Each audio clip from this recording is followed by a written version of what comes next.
It is day number 2, folks, and it is time for some amazing PUBG Mobile action for you guys. Welcome once again to the PUBG Mobile Pro League South Asia Championship 23 Spring Split. My name is Fixes.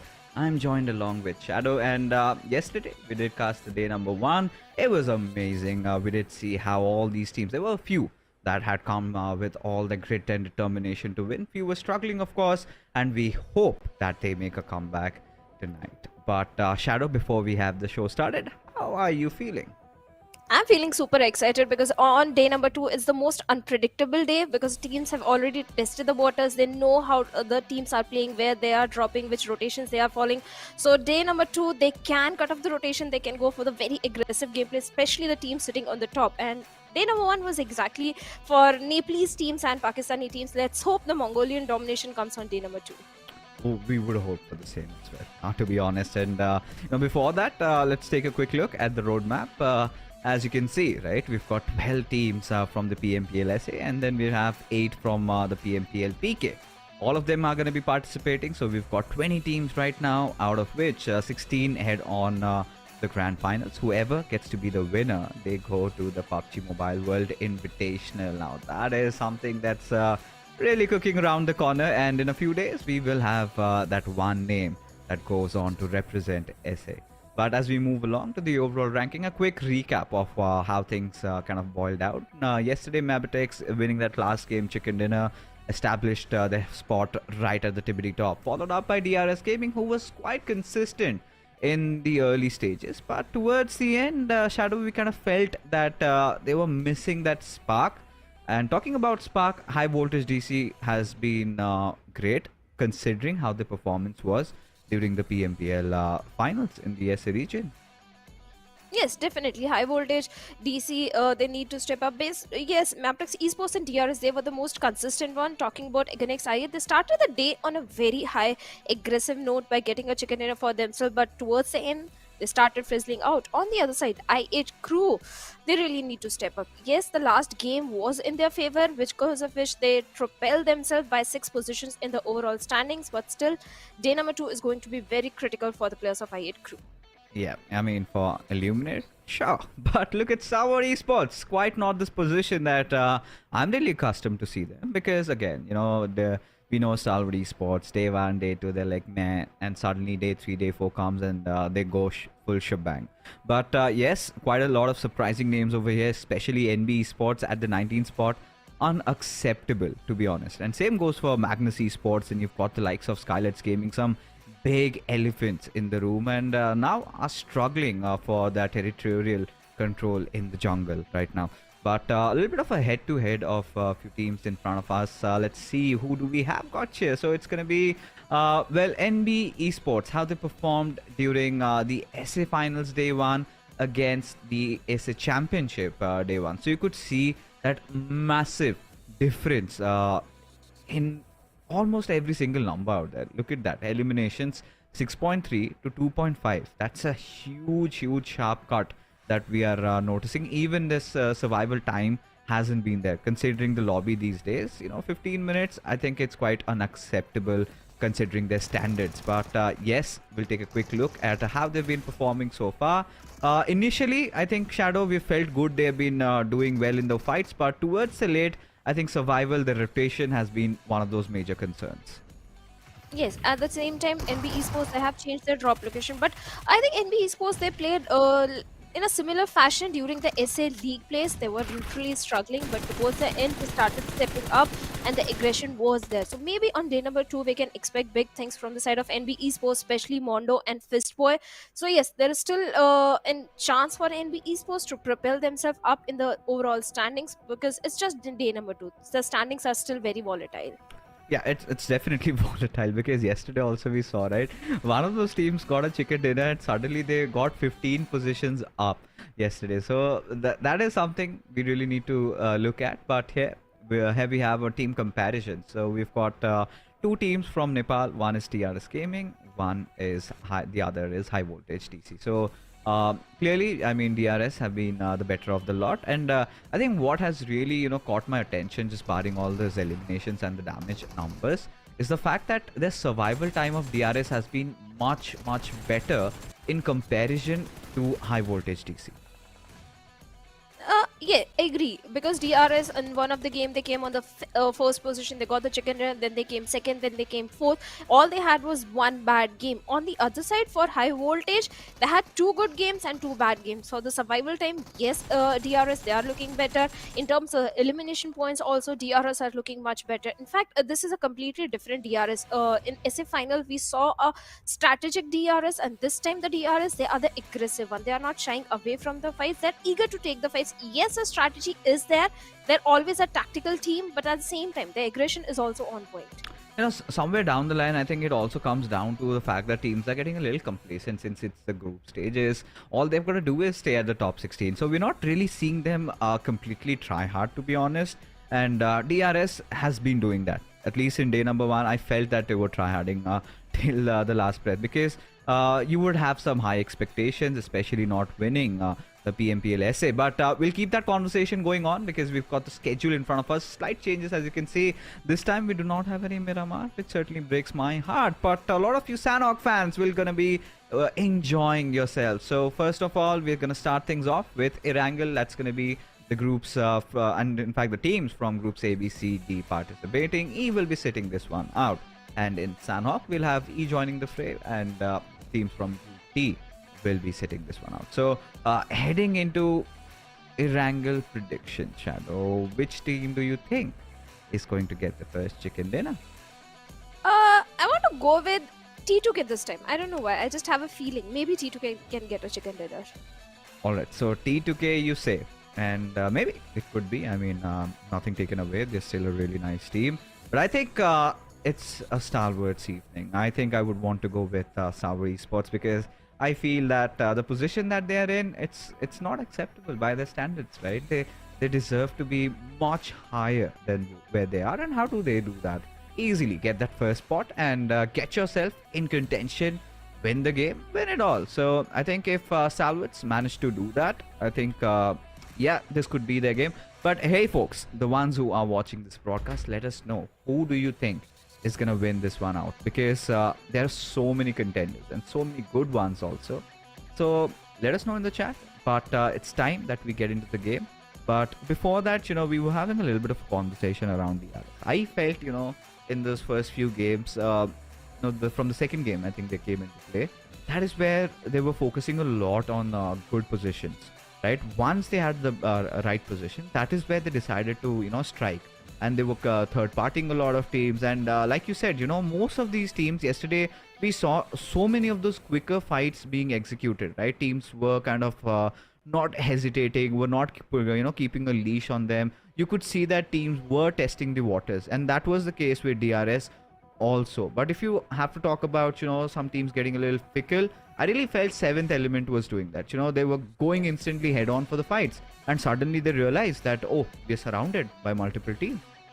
Yeah, 7th Element, it was not entirely a good day for them because the first 3 games which they played, not at all a good performance. They were not able to get those elimination points. At the same time, they were not able to get the placement points because yes, they were surrounded. The rotations were a problem for them.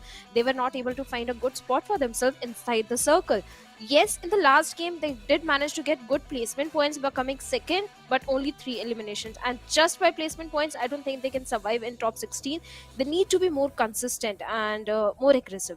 Oh, they certainly have to be. There's no second thoughts on that. And I think 7th Element have been, I think in that final few games, they've been impressing us, to be honest. Yesterday, they went full try hard, wanted to, you know, just live till the very end, and did accrue a top 2 position. So that is something that I really love about them. But today I'm going to be hoping that, you know, we get to see NB making a comeback. We get to see Magnus, SKYLIGHTZ Gaming, even the likes of TUF, some big old dogs from Pakistan. You know, they have been struggling lately. Aegon I8 has kind of lost their edge, but with a fresh new start, anything is possible. And this is one of those most momentous circles that we could face, as we have got the flight path trajectory all the way from the Milta factories towards Primos. So quite a certain trajectory that we have, and this sort of means 2 ways. Either it's a certain zone or it goes completely towards the northern side. Maybe if we get a Gatka circle or a Nyasnaya circle, I'd be really happy.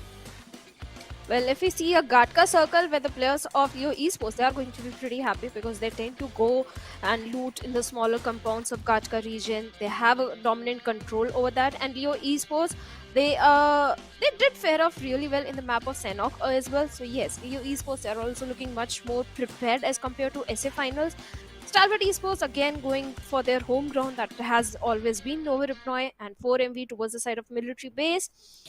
Magnus Esports, talking about this team also, fixes yesterday they didn't fare off really well. They were not able to perform up to at least my expectations, because last I saw Magnus Esports in the previous PMPL, Magnus and Eganix IA, they were competing head on for the top spot, but this time they are sitting on the 17th spot. Not even a single good game came from their side. Yeah, I think Magnus Esports, one of those biggest concerns for me has quite pretty much been the rotations, right? And we've seen them getting engaged early on in multiple fights, and suddenly the players start losing out on numbers. So that is something I think they might have worked on tonight. But this time, for Miracle Vibes heading to their good old Millie Bay, is Aegon I8 having decided, I think they're gonna go a little bit up north, and like we predicted, 3 variations, either a southern one. This one looks much like the good old Gatka circles, quite default. I think a lot of the IGLs will be happy around it, but we have seen, these days a little bit of massive changes in how the circle has been shrinking. So yeah, I just hope that the players are acquainted with it. As Sek, well, he's got a murderous intent, trying to just drive over Tantanatan, and Quantum Rage realized that they need to provide some cover fire. So Goku, you could already see that Mohsin Nagant getting holstered up. Halsey does have a shotgun. I do not know if the range really makes it, but yeah, Tantanatan makes his way to safety. Well, that was much needed cover fire required at that point. Otherwise, Quantum Rage, they might have faced a casualty. Uh, Speaking of Quantum Rage, also, yes, in one of the Miramar, they did fare off really well. But other than that, Quantum Rage was also not having a very good day. Yes, in the very first game, they were able to get 5 elimination points. Oh. What is happening? T2K with a vehicle run over onto the place of SKYLIGHTZ Gaming. SKYLIGHTZ already suffering a heavy casualty, and T2K are literally chasing the players. Mafia Ninja down to a sliver of HP. There is no chance T2K, they are going to spare the players of SKYLIGHTZ Gaming at this point. That's not happening. That's definitely not happening, especially after Mafia Ninja barely just surviving the sliver of HP. That is definitely, I'm gonna be hoping that T2K just chases it down the horizon there. But regardless, NB Esports, I think they've had a little bit of a tricky start, because we could see Sek did kind of delay some time around going after the players of Quantum Race. That did not happen. Eventually, Yasnai has been quite difficult to make it up to, and Mafia Ninja seems to be on quite an escape hit, because at a point you would expect that somebody is gonna shoot him down, but the boy is still living. So T2K, at this point, they need to understand there is a certain line that they need not cross over here, because these are the early phases, right? Especially when you've got the circle around the western side. You want to get your loot done first, and then you want to consider your other measures, the other recourse that you're gonna take. But for now, you've got Quantum Rage and Illuminate Crew both beside each other, a little bit of a distance separating them. I think they're kind of quite aware of each other's presence, because pretty much they might have done all that research. So let's see how Illuminate Crew performs today.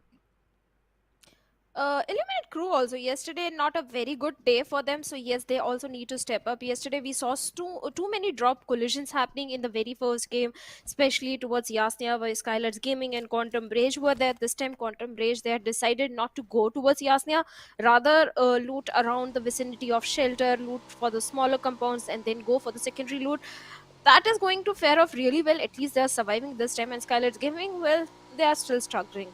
But talking about I8, in one of the game, yes, they did manage to come on a decent placement where they were eliminated by the players of MABETEX Esports and DRS, where Delta clutched against MABETEX. Yes, that was a good game for the players of I8. One Erangel. Other than that, the elimination points are all still a problem. In first game, they got single elimination. Second game, they got 0 elimination and were taken out pretty early in the game. Third game, they came got 4 finishes, good placement points, but that is not enough. They really need to do much more bigger things. And Magnus Esports, talking about this team, well, they are in the city of Pochinki. That means they are pretty loaded. They have a good loot. Oh yeah, I mean, of course, every time you come to Pachinki, Magnus does that. But what do they do from there on is what has been the cause of concern for me, for them. And this is one of those circles I think where Magnus can really capitalize, especially even Leo. Considering I had a quick peek at the map feed, we could see that Leo, they are kind of taking over those main compounds of Gatka, and now Magnus, they're gonna be racing their way to maybe contest for it, or maybe decide to take some adjacent nearby compounds. But seventh element, quite stable, just around those sugar cube. In fact, just around those 12 packs, right? So the station over here, we can see the players of Raw from the far off Ray Claw. In fact, Raw had quite a disastrous start, but the best part about this team, what I loved, was their recovery was equally that better. And there were certain times when even they had to engage in some 4v4s. We could see the players being, being really good at their salting skills. So that is something that Raw has taken from yesterday. Today, what they need to focus on is a little bit more player placement points, and if they do so, I think they're really good to go. Yeah, but they need the secondary load. Look at Ashad. He's not having a helmet right now, not having too many medkits. So they need to find those resources. Yes, the players of Raw officials are in the close proximity, and seventh element, they're aware of it. So they're just letting the players pass by, not making any sound, not giving any sound cue to them. On the other side, Godless is also in a tricky spot. The players of Quantum Rage were there, and Godless, being the cheeky one, didn't give any sound cue, and with that bike is going to make a quick escape and regroup with his teammates. This is a problem that players sometimes face, especially during the first and the second day when they go for the smaller compound loot. There is a chance that an enemy can be present over there, so you have to be very cautious. And IHC, well, they survived as a 4-man, and now they're making the rotation from the side of Milta. There is a chance that they can still cross paths with the players of Quantum Rage, because both these teams, they are going for a parallel rotation. And let's see what happens. On the other side, towards farm also, there is a major cluster forming of the teams. So maybe we are heading for a potential 4v4 fight soon. Yeah, with IHC, this is a team that comes into fights, you love watching them. And suddenly, something really goes down south. I think so far there have been moments, there have been, I think, individual moments of glory. You could see Ziol making a few good plays. There has been a few moments where Demo has been making those good plays. But there have equally also been moments where he kind of tends to overstep a little bit. So if, all those things are fixed, I think IHC could also have, their name written in one of those chicken dinners. But for now, another concentric shrink that we witnessed. So Egan I8, they're in a really good position. Even I think the players from Raw have taken a nice spot. I think somebody needs to take over those jungle areas. I think that is something for Medical Vibes might be thinking, because yesterday in the final game of Erangel, if you remember, Shadow, that for Medical Vibes, till the very end, they did not even have a single elimination to their name. And towards the end, they just could not get inside the circle, were eventually perished from the face of Earth. But tonight, I think they have come with a fresh approach. And so far, they've been a little, how do you call it? They've been playing a little bit on the back foot, right? They've been not going, they're not exploding, rather, they're being very patient. I think this is something that we had been hoping from them. And this does come when you've got that little bit of experience kicking in, that maturity. But now Stalwarts and IHC, I think they are locking horns against each other, which we really want to see what's going on, because most of the players are in the vehicles, a lot of shots are being taken, and definitely not the airdrop is something that I want to witness. But regardless, T2K, they've gotten a single finish over the players of SKYLIGHTZ Gaming, and that has so far been the case over here. We haven't seen even a single fight ever since then. Just a few shots being fired, and that was pretty much it. Oh, looks like the players heard you. Stalwart Esports and Seventh Element, they are locking horns with each other, where IHC is also in the close proximity. But Seventh Element, they have to go for the rescue mission onto the fallen comrade. And looks like IHC, they are in no mood to pick up a fight at this point, where 16 teams are still in the lobby.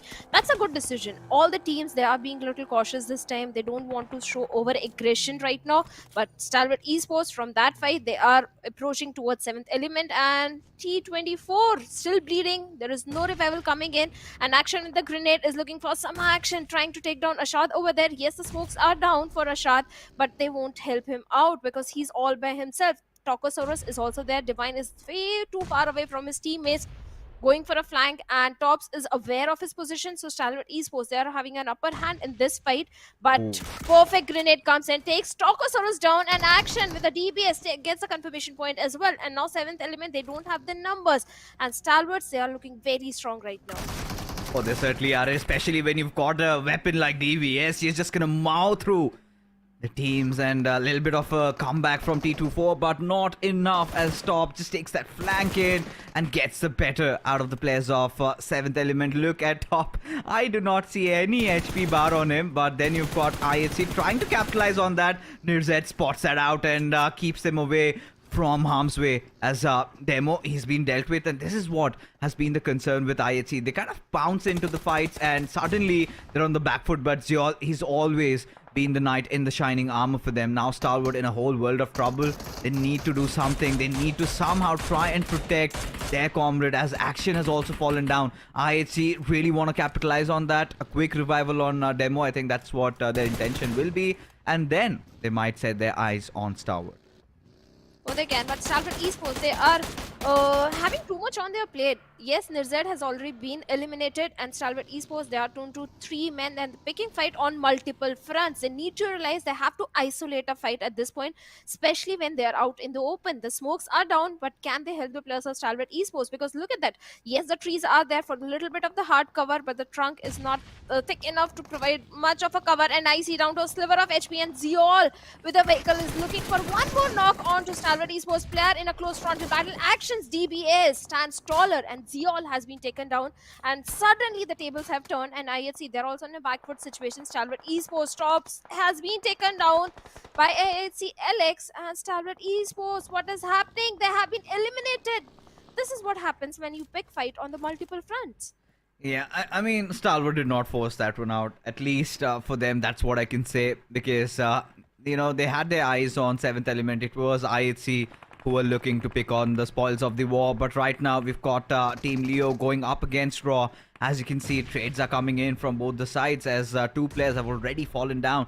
Kansha and Claw, both these players, they have to somehow keep the helm running, but that's not gonna happen, as Sas with that beautiful grenade goes in, just takes down one of those players, as the final one remains in the top floor. And the moment they push it over, I think that is pretty much done and dusted for Team Raw.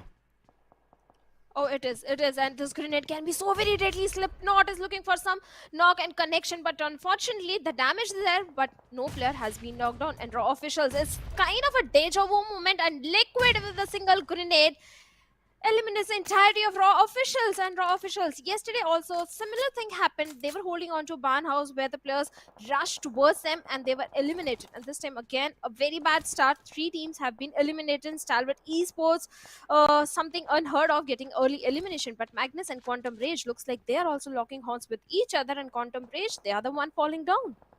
Oh yeah, I mean, now we can see so many of those fights breaking out amongst all these teams, everybody vying for a good spot inside the circle.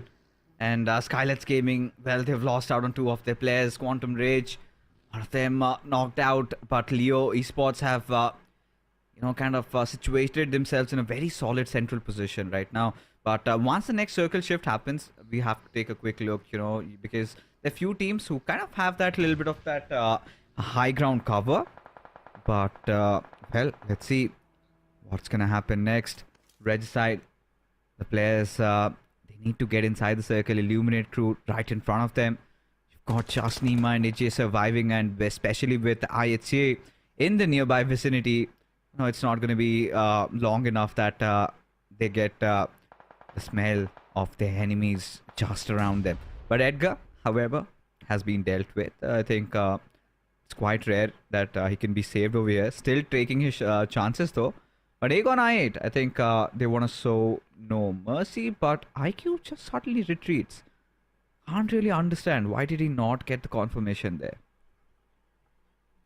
Maybe because he's all by himself and his teammates are inside the circle, and maybe he thought he's out in the open. There is a possibility of TUF going for a flank rotation and he can be taken down. So he didn't want to risk anything. At the same time, Egon XI8, okay, they were in close proximity to the players of T2K and they needed their teammate with them for a 4v4 fight. So let's see what's going to happen. T2K and I8 challenging and contesting for the same very compound, but Quantum Rage this time they are up against the players of NB Esports, where trades are coming back and forth. And look at the amount of utilities, the smokes that have been deployed to go for the rescue mission onto Tanaton over there, but the grenades are still flung over by Mondo.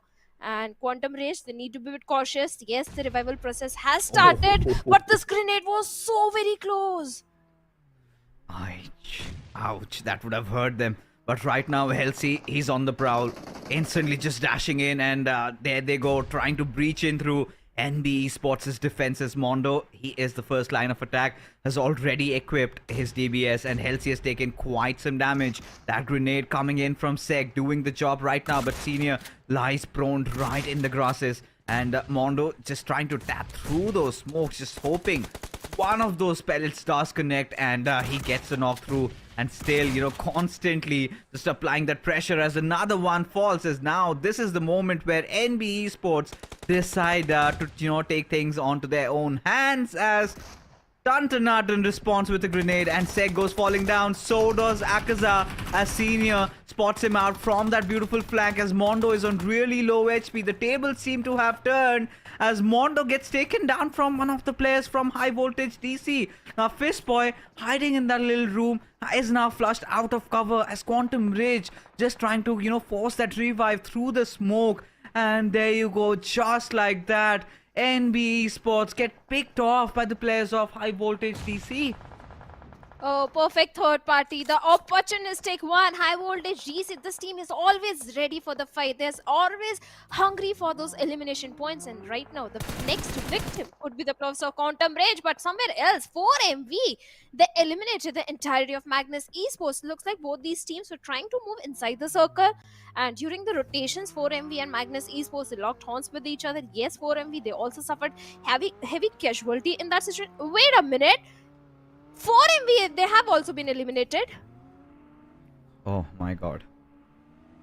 You know, at this point, it's quite difficult to process what's going on. Everybody is just going after each other. You could see just teams vanishing from the face of the earth, not even being able to make it inside the circle.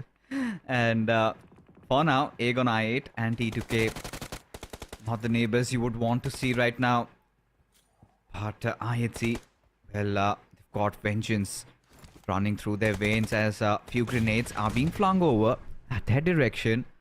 As Alex, just trying to eye out Roshan, has spotted out that smoke erupting, does inflict quite some damage, but still not yet enough to sort of gather that knock over there. But finally, the second one goes through, and IHC, now you know what's gonna happen, Shadow. IHC, they're not stopping. Reggie's side down to only 2 players and they have to back away. They have to scuttle back to safety. Otherwise, IHC, they are going to hunt for them. They're hungry for those elimination points, and he was so close. The player of IHC was so close to Avenger. This could have been a vehicle run over, but they did lure out the player out in the open, and Godless was ready with his M416. Takes him down, but the trades are coming in, and Demo was there to save the day and his teammate. And with that, Reggie side, they have been eliminated, and IHC already 7 eliminations in their favor. And T2K looks like they're also not stopping. They are locking horns with the players of TUF, and TUF is trying to challenge T2K in their own compound. And Edgar with a DBS shot right on the face of Rick gets an instant confirmation, and T2K, they are down to very little HP. And M7 trying to save the day, takes 1 player down, but that was not enough. It was a 1v3 situation, and TUF, well, they have been eliminated, but T2K, they can't have a breather because XIA, they're also looking for some challenge. And Jane from that perfect window angle takes 1 player down. Looking for the second one as well. There is no chance for a revival for the players of XIET, and Blair trying to find some breathing room, and Jane with the UMP45 is so powerful in the close range, but Seog will come in, and in a matter of few minutes, T2K, they have annihilated two teams out of the lobby. Oh yeah, I think finally, you know, the comeback that you were waiting from T2K has come into fruition. You know, they are holding their territory pretty well. You know, the fortification has been set right, and this is exactly the train to kill we want to see. And IHC now again on the warpath of trying to take down teams after teams, but this time they have to face the wrath of Highvoltage DC. I do not know from where they're taking those shots, but every single one of them converting into those limbs as IHC again. This time going heavy, going huge in terms of how many finish points that they have accrued, but still that position point marker is kind of missing. There you can see finally at the top left corner of your screen, a Highvoltage DC having that high ground coverage to their favor, have managed to successfully deal with the players of IHC along with a little help coming in from Leo. Now how the circle is upon us, we can see Illuminate crew, they're at a really good position. And same goes with the likes of Highvoltage DC also having a little bit of coverage around those hills, right? And if they could play around that, I think this could be one of their games where they could get a chicken dinner. And they'll be looking for it. That has been the plan for the players of Highvoltage DC right now. But even the players of Leo Esports, they are also faring really well. In SF final, they were struggling, but this time they're looking more confident, especially after the chicken dinner on yesterday in the map of Sanhok. This time, Leo Esports much confident in terms of the rotation, in terms of the compounds which they are holding, the patience which they are showing. Yes, the 5 eliminations are already in their pockets, and they can already go for more, but the circle has shifted away from them, so they again need to find a good spot for themselves inside the circle. That is going to be a bit challenging because on the periphery northern side we have Quantum Rage, then we have Highvoltage and T2K on the western and the eastern front, so it's not going to be easy for the players of Leo Esports to find a good potential spot for them. Maybe they can try and challenge the players of I8 crew and have a control of that compound, but I8 crew, well, looks like they are already prepared if that happens. I think for I2, like you said, you know, they're gonna be a little bit stationed for a moment over here, have no reason to leave the compounds because have some good cover to play around rather than just let the situation simmer down. You know, they want to kind of wait, they're still inside the zone, want to see the other teams, you know, picking off fights against each other, because the only problem that I feel with Highvoltage DC right now is they are too much split apart from each other. You know, they've got a lot of coverage, all right, but you know, even if a single player gets taken down, that is where the trouble arises, right? They lose instant territorial control, which could be concerning for me because T2K, they're also trying to close in. Cloud seems to have been spotted by Sus, and any single moment Sus might let loose of those bullets, and if Cloud gets picked off over there, I don't think there's a world that he could be saved. So at this point, pretty much, I think everybody is just laying down, waiting for somebody to get out a little bit in the open. But Malik could be the one creating all that difference, right? If he creates that flank angle, if he takes down the players, I think this could be a changing situation. But for now, right, Sas still trying to take those shots. In fact, Cloud realizes the threat that's in front of him. But a little bit of a silence right now, just few utils being exploded, and that's pretty much it, because apart from that, we're not witnessing anything else happening. It's, I think everybody is kind of lying in wait for the next circle, and then they would replan their strategies of how to just enter in throughout the zone and pick their fights, because 5 teams remaining. Let's see who ends at the top. Everyone is eyeing for that chicken dinner and 10 placement points so that they can rank themselves a bit higher in the standings. And that's where, like you said, there is a stalemate situation. Everybody is waiting for the next circle. Quantum Race still having the northern control in their hands. Highvoltage, yes, they do have good terrains to work around with, a little bit of a small compound also, which they can hold on to, but they need to be a bit cautious about Quantum Rage, because yes, Quantum Rage can come from the backlines and try to do some damage damage towards them. At the same time, I hit Crew, Woofus with no helmet at all. I really hope he finds some armor, because one bullet to the head and I think he's done and dusted. They don't have too many resources also in their hands, not too many med kits or bandages to work around with. So I hit Crew, eliminate Crew. I don't think they can engage in too many fights at this point. They're going to show a lot of patience right now. Yes, they're aware about the position of Malik, courtesy to that smoke. And through the smoke, Bufis is still trying to pep a few bullets and give out some damage, but Highvoltage, they're not taking any chances. They're not risking anything. And so the players of Leo Esports, T2K also going for a bit of the northern rotation. They need to be a bit cautious, because yes, all the prime spots inside the circle are already taken, and it's not so easy at this point to find a good real estate for themselves. Well, I think for now, Illuminate Crew, they can afford this, right? They're still in the mercy of the blue. They're inside the circle. They do not really have anything to worry about. They've got some ridges to play around with. And Woofus, even if he gets knocked, I think pretty much the revival will come through. So that's not going to be the cause of concern. But, I'm just hoping I'm just kind of waiting, rather, for the first point of contact.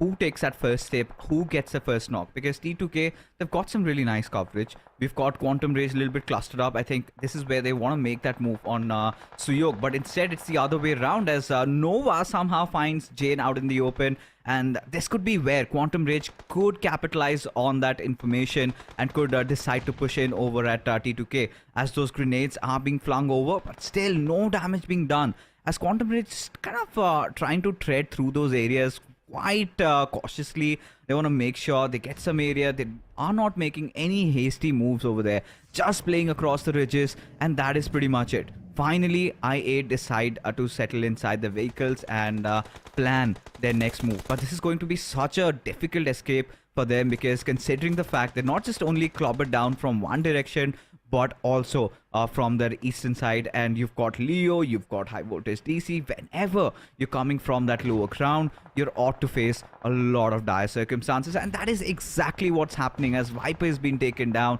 and those flurry of grenades coming in, I think, has made life hell for the players of Illuminate Crew.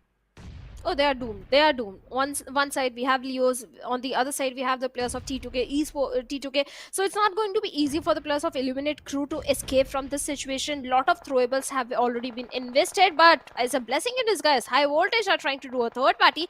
They take down Liquid, but the trades are coming in. Malik has been knocked down, and Highvoltage, they are picking fights with the players of Quantum Rage as well. Tanakan has been knocked down. This is the moment where the players of T2K, they can capitalize. They can find those trades. They can find those confirmations. Yes, Sandesh is dishing out a lot of damage towards I8 Viper, but he overexposed himself, and Nova X was quick to pull that trigger, instantly takes Sandesh down. Now Suyok is looking for the rescue mission onto his fallen teammate, but the rescue mission should come in. On the other side, Jane is watching for the flank angles that might come from the northern side, that is from Quantum Rage, and a Viper with a grenade takes down not just one, two, three players of Leo Esports. Sus has also been dealt with, and Haitami is the only one standing, gets a confirmation onto Viper, but enough damage has been done towards the side of Leo Esports, and Illuminate Crew, suddenly they are having 6 defeat points for themselves. Oh yeah, and this is the moment they were waiting for, right?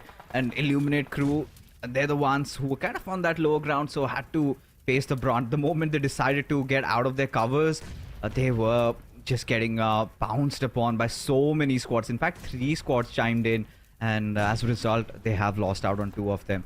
And now it all comes down to Nova and Rufus. They are trying to make their way through. So Yog finally getting picked off by Nova. But still, the troubles do not end for Illuminate Crew. They have to figure a way somehow to try and inch in a little bit close, but it is Sandesh who's just pushing over with the ump, and he will be slapped right back by Woofus. Does not have the helmet, but does not concern him, as he still manages to get a knockout, and Sandesh is being confirmed also. Dami being one of the biggest horns for Illuminate Crew, as he has that little bit of a cover and is waiting for the players of Illuminate Crew to make a move, as Cloud quite safe inside that only compound in the zone, as you can see. As there you go, a grenade coming in from Jane does the job, as Illuminate Crew bite the dust at the 5th spot, but with 7 eliminations. Oh yes, I didn't expect I8 Crew to stand for very long time, considering the position they were on the lower ground. But yes, they did capitalize by getting those elimination point onto the players of Leo Esports. And now T2K, they might be having a next victim in the name of Highvoltage. But Quantum Rage kills. He was to pull that trigger, takes Malik down, but the confirmation has been done by Jane and T2K Esports, having 11 eliminations in their favor. 3 teams, 7 players still remaining. T2K, they are looking very strong. Highvoltage DC, they are in such a big split. Segregation that has been showcased from their side is not going to help their case, as Cloud is having his own worries. Quantum Rage right on their doorstep. Jiggle can try and do something, throw those throwables, and perfect grenade right on the face of Senior, instantly takes him down, but Cloud has also been shut down. Yeah, it all comes down to Helsi, who's kind of caught in a really dicey spot, and somebody wins it. It is going to be the boys out there, the Nepalis getting the chicken dinner. What a beautiful way to capitalize on the situation as T2K Esports take it home, and not just that, get to that overall second spot in terms of the standings. And wow, what a game it was, right? Towards the end, Quantum Rage deciding to push in, Highvoltage responding back in fashion. Just when that fight was brewing, Jiggle's position gets compromised, and T2K deal the final blow and get the winner chicken dinner.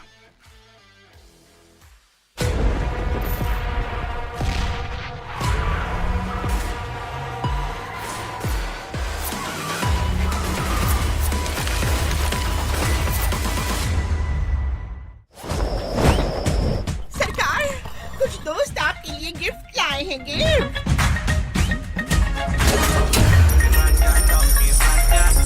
अरे वाह आजाद लग रही donkey राजा तो बस हमारा शाही लिबास PUBG mobile पे पहन लिया जाए सिर्फ पबजी मोबाइल पर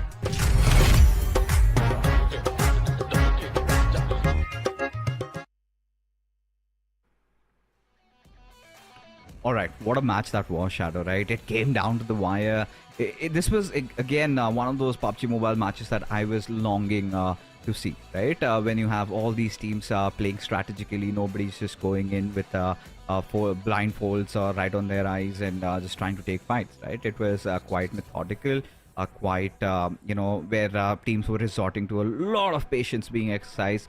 Came down to the wire, but T2K, I think this is where I think you would be quite happy, because you were expecting them to come back tonight, and they did right now secure the spot in that second spot in terms of the overall rankings. Well, this is the same T2K we saw in the league plays during PMPL SA. Yes, in the finals they were missing, but Erangel has always been a very strong point for the players of T2K. And finally, I'm so very happy that they are stepping up in Erangel, because Sanhok has never been a very strong map for the players of T2K. So it's Erangel where they can capitalize. And this time they were engaging in so many fights. First, they pick off the players of SKYLIGHTZ Gaming, one player at the start of the game. Then they went ahead, eliminated the players of I8C, then I8 against I8 as well when they tried to challenge them in their compound. Then they went and did enough damage towards the side of Illuminate crew as well. Both the I8s, they became the victim for the players of T2K. And you know, to be honest, huge props to Highvoltage DC also inside this matchup, especially when they were taking quite a risky strategy, because they had such a huge spread, and despite that, they were in such good positions to provide cover fire. Especially you could see that when Quantum Rage decided to knock on Cloud's doors, and suddenly you could see Jiggle providing that essential cover fire. What essentially they did was they kind of forced Cloud out to come towards the right hand side, especially where the direction that Jiggle could have actually given him that cover, and they did exactly the same. And Jiggle just lobs a grenade, and one of the players of Quantum Rage gets picked off. The other one is already knocked out, and then there was just one remaining. T2K come in and they do the rest, and eventually also managed to take down Jiggle in the process. Did not have a lot of HP, but yes, the MVP in front of us, none other than Jane. And there you can see 815 points of damage, 6 eliminations already, and 297 points of healing done. And T2K pretty much had a picture perfect game. I think with the way how they were taking every single decisions, where we could really see that there was moments where they were looking a little bit flustered up when Sandesh made that push. He wanted to create that southern area, but despite that, I think these boys did hold themselves off really well. At the the same time, Jane and Sandesh, they have been the veteran players from the Nepal region sticking together since a very long time. The synergy between the players of T2K has been built over the time, and that is being showcased in the gameplay as well. But Malik from the side of High Voltage, he also did a lot of damage, getting 5 elimination. The way he was able to pins down the players of Eliminate Crew, fantastic plays coming from his side as well. Even Cloud also in the final moment, yes, he was forced to come out of the compound. Otherwise, High Voltage, they were looking very strong. They had the majority of the control of the real estate. They were controlling the entire circle. They were aware of the position of so many opponent teams. It's just T2K that became an ugly thorn for them. Oh yeah, I mean T2K making the right moves at the right time. But a quick look at the match summary, as you can see, it's mostly T2K, the players, and then you've got even the boys from Leo Esports, especially Sus with the highest assists. I think I wouldn't be surprised. I felt like he'd done some decent amount of damage, but I think Leo Esports held themselves off really well. I mean, the match started, suddenly you could see IHC just exploding again, capitalizing on the situation where Stalwarts had just won a fight, took them down. And even for Stalwarts, the struggle is quite real. For medical vibes also, you could see them trying to, just play under pressure, trying to play a little bit of those for those position points.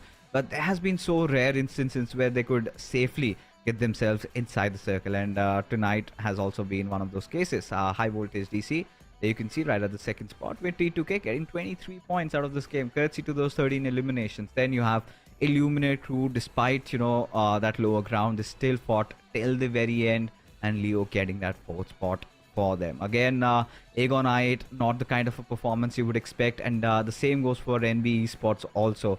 I mean, High Voltage DC literally ruined the party. Oh yes, they did. They definitely did. But the position which 4ME, Stalwart Esports, Magnus, they finished this time, it's very disappointing. I expect big things from these 3 teams. 4ME having 4 eliminations. Yes, they are getting the points, but we expect more bigger things from team like 4ME and Stalwart Esports. Even Magnus Esports having 3 elimination.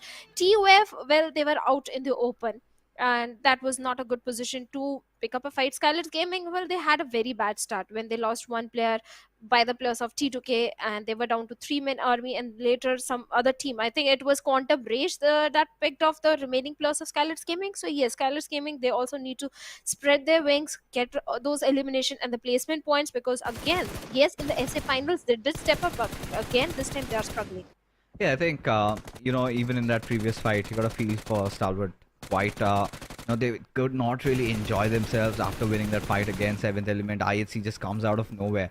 But this is where I really felt that Illuminate Crew in that standoff were pretty good. But these were those final few moments where you could see, Halsey just getting taken down, and then the final confirmation comes in. And quick look at the overall rankings. High Voltage DC have taken that first spot back again at 56 points. Have been quite consistent so far. Had gotten a chicken dinner yesterday also, and just missed out on this one. But T2K making their way through, as MABETEX now have been reduced to that 3rd spot. But it's all right, because in the next map they're going to be coming back in along with DRS Gaming. So that's going to be interesting to see how they perform. But Leo Esports has been quite the surprise over here, staying at the 5th position. Oh yes, they are sitting on the 5th. Leo Esports, I think they are doing fairly well as compared to SA finals. Yes, they are performing really well, and if they keep up the same consistency, I think they can remain in the top 5. But looking at the bottom of the overall ranking, that is where the main shockers are. Magnus Esports is sitting on the 15th spot. Yes, they have managed to propel themselves by 2 position points, but that is not enough. They need to be in the top 5. SKYLIGHTZ Gaming also sitting on the 16th spot. Raw Officials this time also they didn't had a very good game. They were taken out pretty early, I think on the 15th or the 14th spot, with only few points to their name. Raw Official, they need to focus on the placement points as well, because elimination points they are getting. Same for the case of Magnus Esports and SKYLIGHTZ. They are getting those elimination points. It's just a survival game they are not able to play. Yeah, a lot of these teams are facing quite some problems with their rotations, and it's gonna get worse in Sanhok, right? The next map coming up for you guys, where we will have teams from Group E coming in and teams from Group D sitting it out. So Train to Kill, after that little bit of a chicken dinner that they managed to get, they're gonna rest for a little bit, as SKYLIGHTZ Gaming, Regicide and Magnus also will be sitting it out. But coming back, will be DRS Gaming, MABETEX, 3X and 52 Esports making their way through. So, of course, you have a lot of expectations building up from 52 Esports, especially when it comes down to a map like Sanhok. We could see them playing really well in terms of the position points that they were taking. Choto has been quite a revelation for me. I think his first PMPL is a championship, and he's been doing pretty well. But coming back, it's time. We're tied up. So, Bhavna, predictions time. What do you think? Who's gonna win? Leo Esports, because they got a chicken dinner yesterday in the map of Sanhok. So yeah, I think they can get it again. Leo Esports. So for you, it's gonna be Leo Esports. Somewhere down the line, I kind of feel some high voltage running through my veins, and I feel it's gonna be Highvoltage DC for me. The way these guys are charged up, the way they're playing, the risk they're taking, somehow they're making it work. I feel they've got what it takes to win a game in Sanhok, provided that the circles move towards the west, and if that happens, then it's a-okay. But yes, we made our predictions. You can make yours also. You can let us know in the chat. Everybody just making your own calls. Who do you think? Your favorite team, or is it going to be some team that has picked up the pace and has been asserting their dominance throughout this league stages of the PMPLS championship? But coming back to a map like Sanhok, it's been quite tricky, to be honest. The way the circles are forming, we've seen circles go a little bit north. We've seen some central circles also. A few teams really struggle. Eyes will be on Stalwart Esports as to how they're gonna push themselves through, because yesterday, if my memory serves me right, I think they had that drop clash against 3x Esports. Yeah. I guess so. Yeah, around boot camp, and they lost out on one of their players. So I'm kind of rather interested to see if that's going to be there's going to be a similar occurrence like that even today. Well, 3x Esports, talking about them, they really need to go back to the drawing board and figure out what's happening wrong. The drop location clash with the players of Stalwart Esports, I think that was a very bad idea, and they should avoid doing that. Even in the Miramar also, they were taken out pretty early in the game, the last Erangel. So all the three maps are not working for the players of 3x Esports. So they need to go back to maybe head over to Zarki or Hatin or somewhere on the extremities of the map and go for the loot. Sanhok offers very good resources and loot, so they can go for the smaller compounds. But talking about other team that did really well in the map of Sanhok yesterday was 4MV. They placed on the third spot. They got 8 eliminations. So yes, 4MV, they can also get a chicken dinner for themselves this time. Oh, well, they certainly can, right? There's no second thoughts in that. For Medical Vibes, I think it's all about just getting into that game mode, getting started off for these lads, because I feel they've been trying to play a different style of PubgM that's not working out. I think the usual habitat for the players of 4MV has all been about taking fights, and a lot of fights at that. And they kind of thrive in those circumstances. But so far, they've been struggling, right? When you kind of see them taking a little bit of a different approach, and that hasn't been working out. But still, I'm not concerned about for Medical Vibes, because I think for them, they're looking at the bigger picture, right? In the league stages, all they need to do is just take that, keep that top 16 confirmed, get into the finals, and in those days, just go all out, explode if you can. So I think that's going to be one of those days that they're going to be waiting for. Till then, it's all about just testing the water. Agreed, 100%. Maybe they're preparing themselves for the next stage. But what is happening? 3x Esports again going head on with the plus of Stalwart Esports in bootcamp. Yesterday, they lost the fight. They were taken out pretty early in the game, and at this point, again going for the same strat, I don't think it's a good option. On the other side of the map, Leo Esports, well, they're also locking horns with some team over there, and looks like IHC, yes, and they have got good defeat points for themselves. IHC this time not having a good start, but in bootcamp this time it's kind of a stalemate situation. Yes, 3x Esports, they are in the main central building trying to engage in a fight, but they are cautious this time. They are not over aggressing. And looks like IHC, they are not in a good spot because TOF is also in a close proximity. So a lot of third parties are also happening. This time so far, at least for 3x, there hasn't been a lot of commotion, right? They finally managed to drop down safely, have gotten a few loots, and this is where a threat is always looming around Stalwart Esports. There must be this kind of rethinking where could the players be. You could see a little bit of a partition being there, but trades coming in quickly as a buff gets wiped off from the face of Earth. I see his position compromised as Kaido deciding to go in for the finish, but that's where the mistake comes in as NIRZ now wanting to capitalize on the situation. 3x, Bomb 2, he needs to go on that escapade, still manages to keep himself alive somehow. But there you go. I mean, the inevitable is there. NIRZ is quite unhappy with what 3x are trying to do. That was a suicide mission again coming into the homes of Stalwart Esports. It took them a little bit of time, but still they come out through. But again, a casualty. This time, it's going to be Action that has been laid off. And I see Tops and NIRZ, they have to walk it through. But Quantum Rage and Raw, we see them meeting each other as Claw has been knocked out. Kansha under extreme duress as Halsey and Senior decide to charge in at his direction.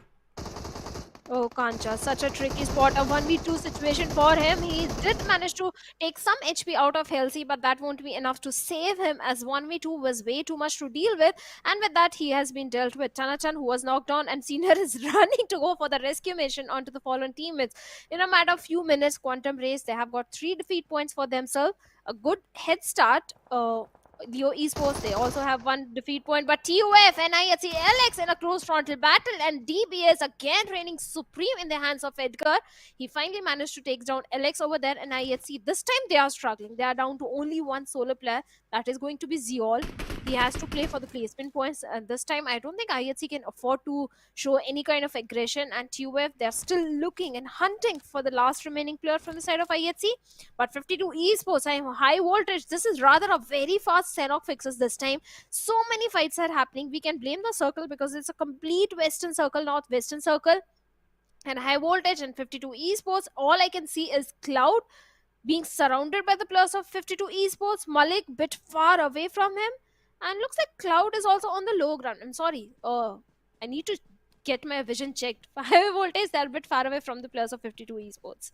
Yeah, and this is one of the circles where high voltage, like I said, would really need. And they've gotten their dream zone. All they need to do is convert that into actions. And if they can manage to keep that Western Island under their control, then they're really good to go. But like you said, Shadow, 52 Esports already have managed to do the job. And yeah, 2 players already being dealt with. And the final one also falls down for IHC as, it was too much for them to handle at this point. As even 7th element lay down on that Western Island. And it is now comes down to 52 Esports, how are they performing. So like I said yesterday, we did see some good plays coming in by these lads as suddenly Stalwart Esports has picked up a fight against Illuminate. A quick rotation, they wanted to cross over, they wanted to go to the other island, but Illuminate crew seems like, they were just waiting for Stalwart to make such a movement. And this really comes down when you're one of those big guns in the lobby. Everybody has got a target right on the back of your head. So Illuminate crew really capitalizing, and Stalwart slowly but surely losing out on numbers. Oh, Stalwarts, they are going to be angry. They are very angry. This drop location collision happening with the players of 3x Esports is not going to favor either of them. We saw a similar thing happening in the league plays as well, where Elementrix and 4MV, they had a rivalry brewing up between them, and every single time Elementrix, they used to have a bridge block for the players of 4MV. In the end, 4MV, they qualified for the finals, and Elementrix, for them, it costed them a slot for the finals. They didn't qualify. Same thing can happen with the players of 3x Esports. So 3x, they need to look at the bigger picture, because you have to qualify for the finals, you have to contest for the championship title as well. So this rivalry is not going to help the case of 3x Esports. Stalwart Esports, they're a strong team. They can win those fights, they can change the rotations, they can do multiple things. But for 3x, I'm concerned. And NIRZ, this time 4 defeat points, but a solo player remaining. What can he do in this situation? Yes, he does have too many first states, can afford to go for late rotations as well, but sooner or later he'll be taken down.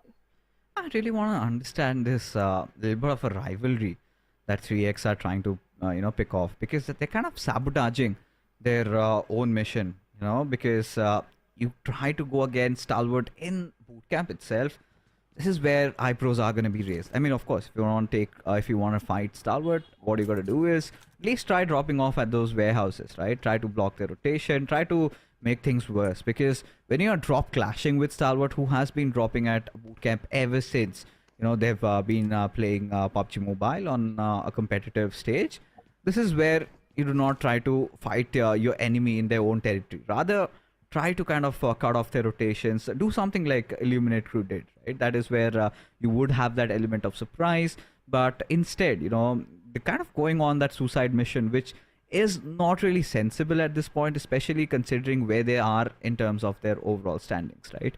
They also have to ensure they get into that top 16, they qualify for the finals, because by every passing days you kind of play 4 games. So this is where I think I'm getting a little concerned for these lads. But yes, coming back into this particular scenario, Highvoltage DC still have 2 of their players alive. That's going to be Cloud and Malik, but 52 Esports lie to be a huge thorn in their path, where 7th Element decide to just kind of establish a blockade around that southern bridge connecting that western island. So that is where I think a few teams like For Medical Vibes are going to face a little bit of a trouble getting through.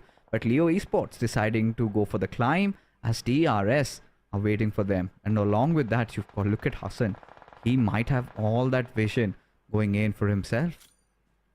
Oh yes, he does. Haidami, he has to go for the revival onto his fallen teammates, and I'm rather liking what the players of NB Esports are doing. They're going for the northern route.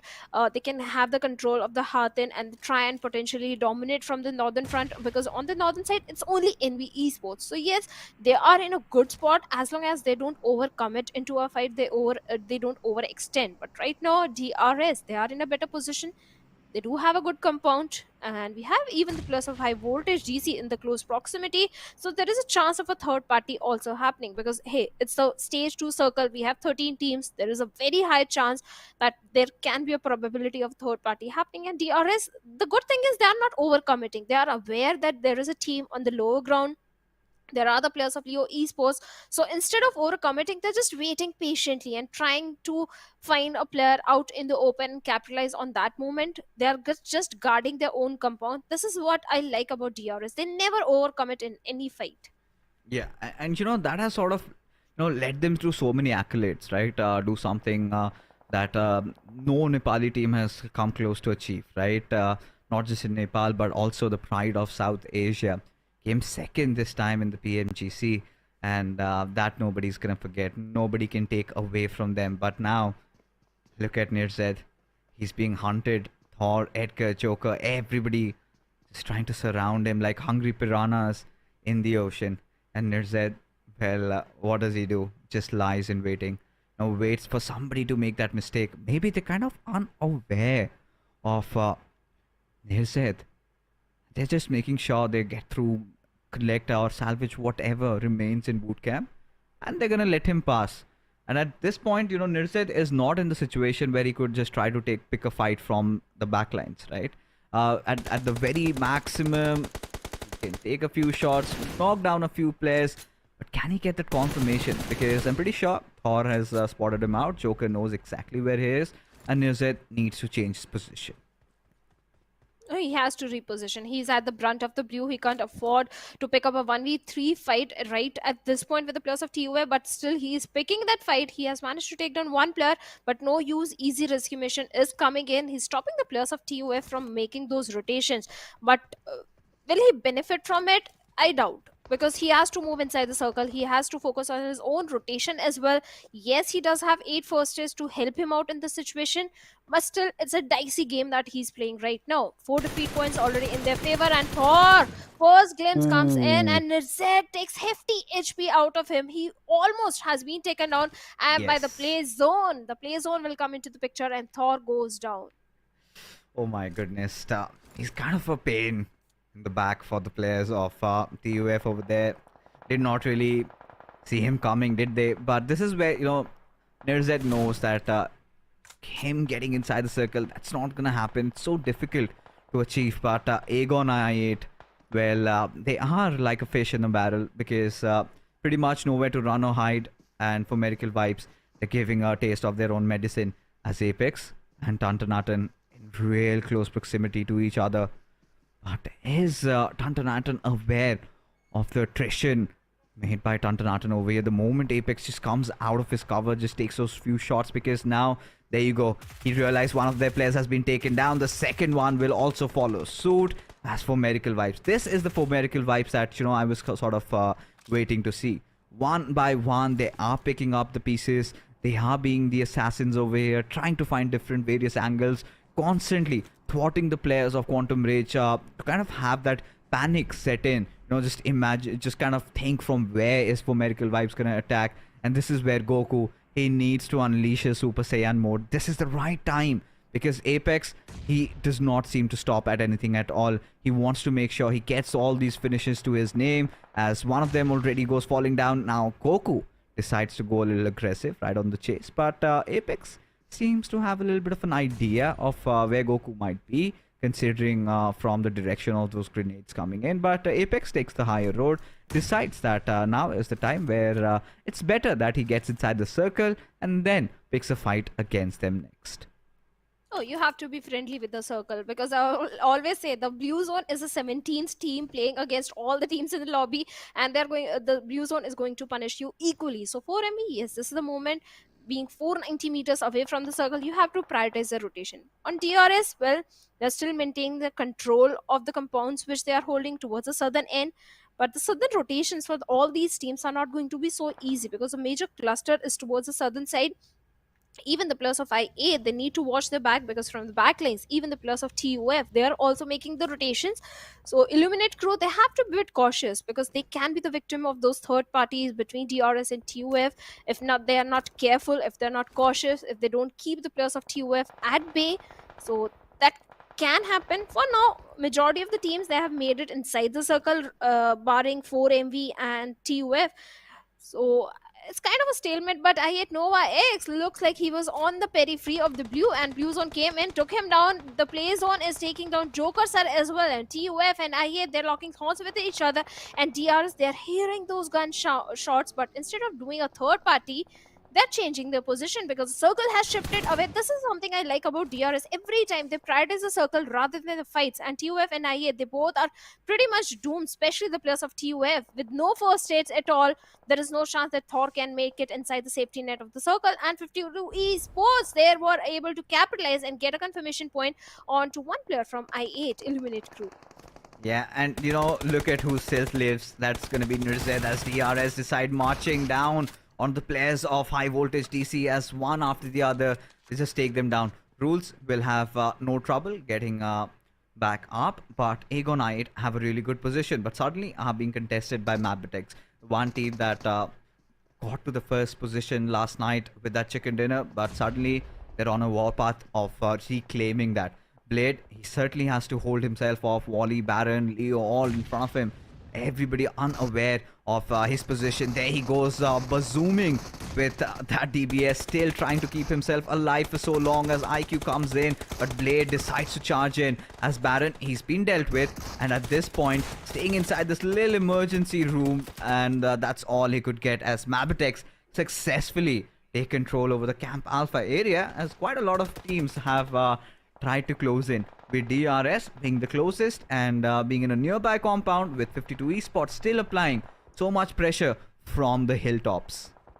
Oh, they certainly are. They have a lot of vision. They have a lot of information on the teams present on the lower ground. So they can try and pick off individual players and capitalize on those knocks, convert them to the elimination point. 3 eliminations already in their favor.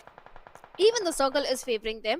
So yes, they can do something, but 52 Joker, I think he exposed himself to the players of DRS, and Gyante was quick to pull that trigger. Instant confirmation coming in, and now 52, they have been reduced to 3-man army. They have information onto the players of 4MV, and 4MV, they have no idea.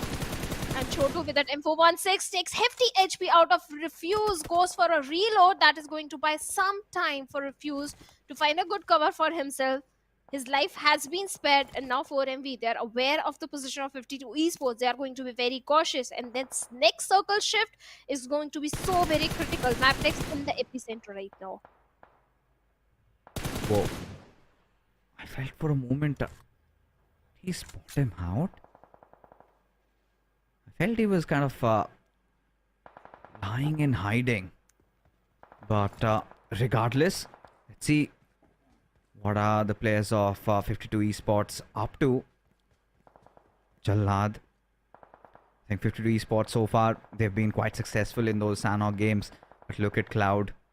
You know, the lonesome player surviving as Akazak goes after the players of 7th Element.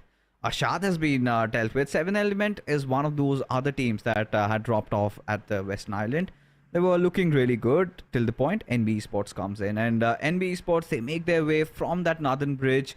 They carve their path, and now in real close proximities, they need to enter inside the circle somehow as Jallad decides to strike in on the players of DRS as Killer Whitey making sure he's got some preemptive nets being cooked out of which they receive some early success as Rules has been dealt with by Hassan. But Killer, he has to keep the fight going, and Gyante will land that final blow. And that being said, 52 Esports, they are turned into dust as DRS Gaming did lose out on a couple of players, but still managed to sort of live for a few more seconds.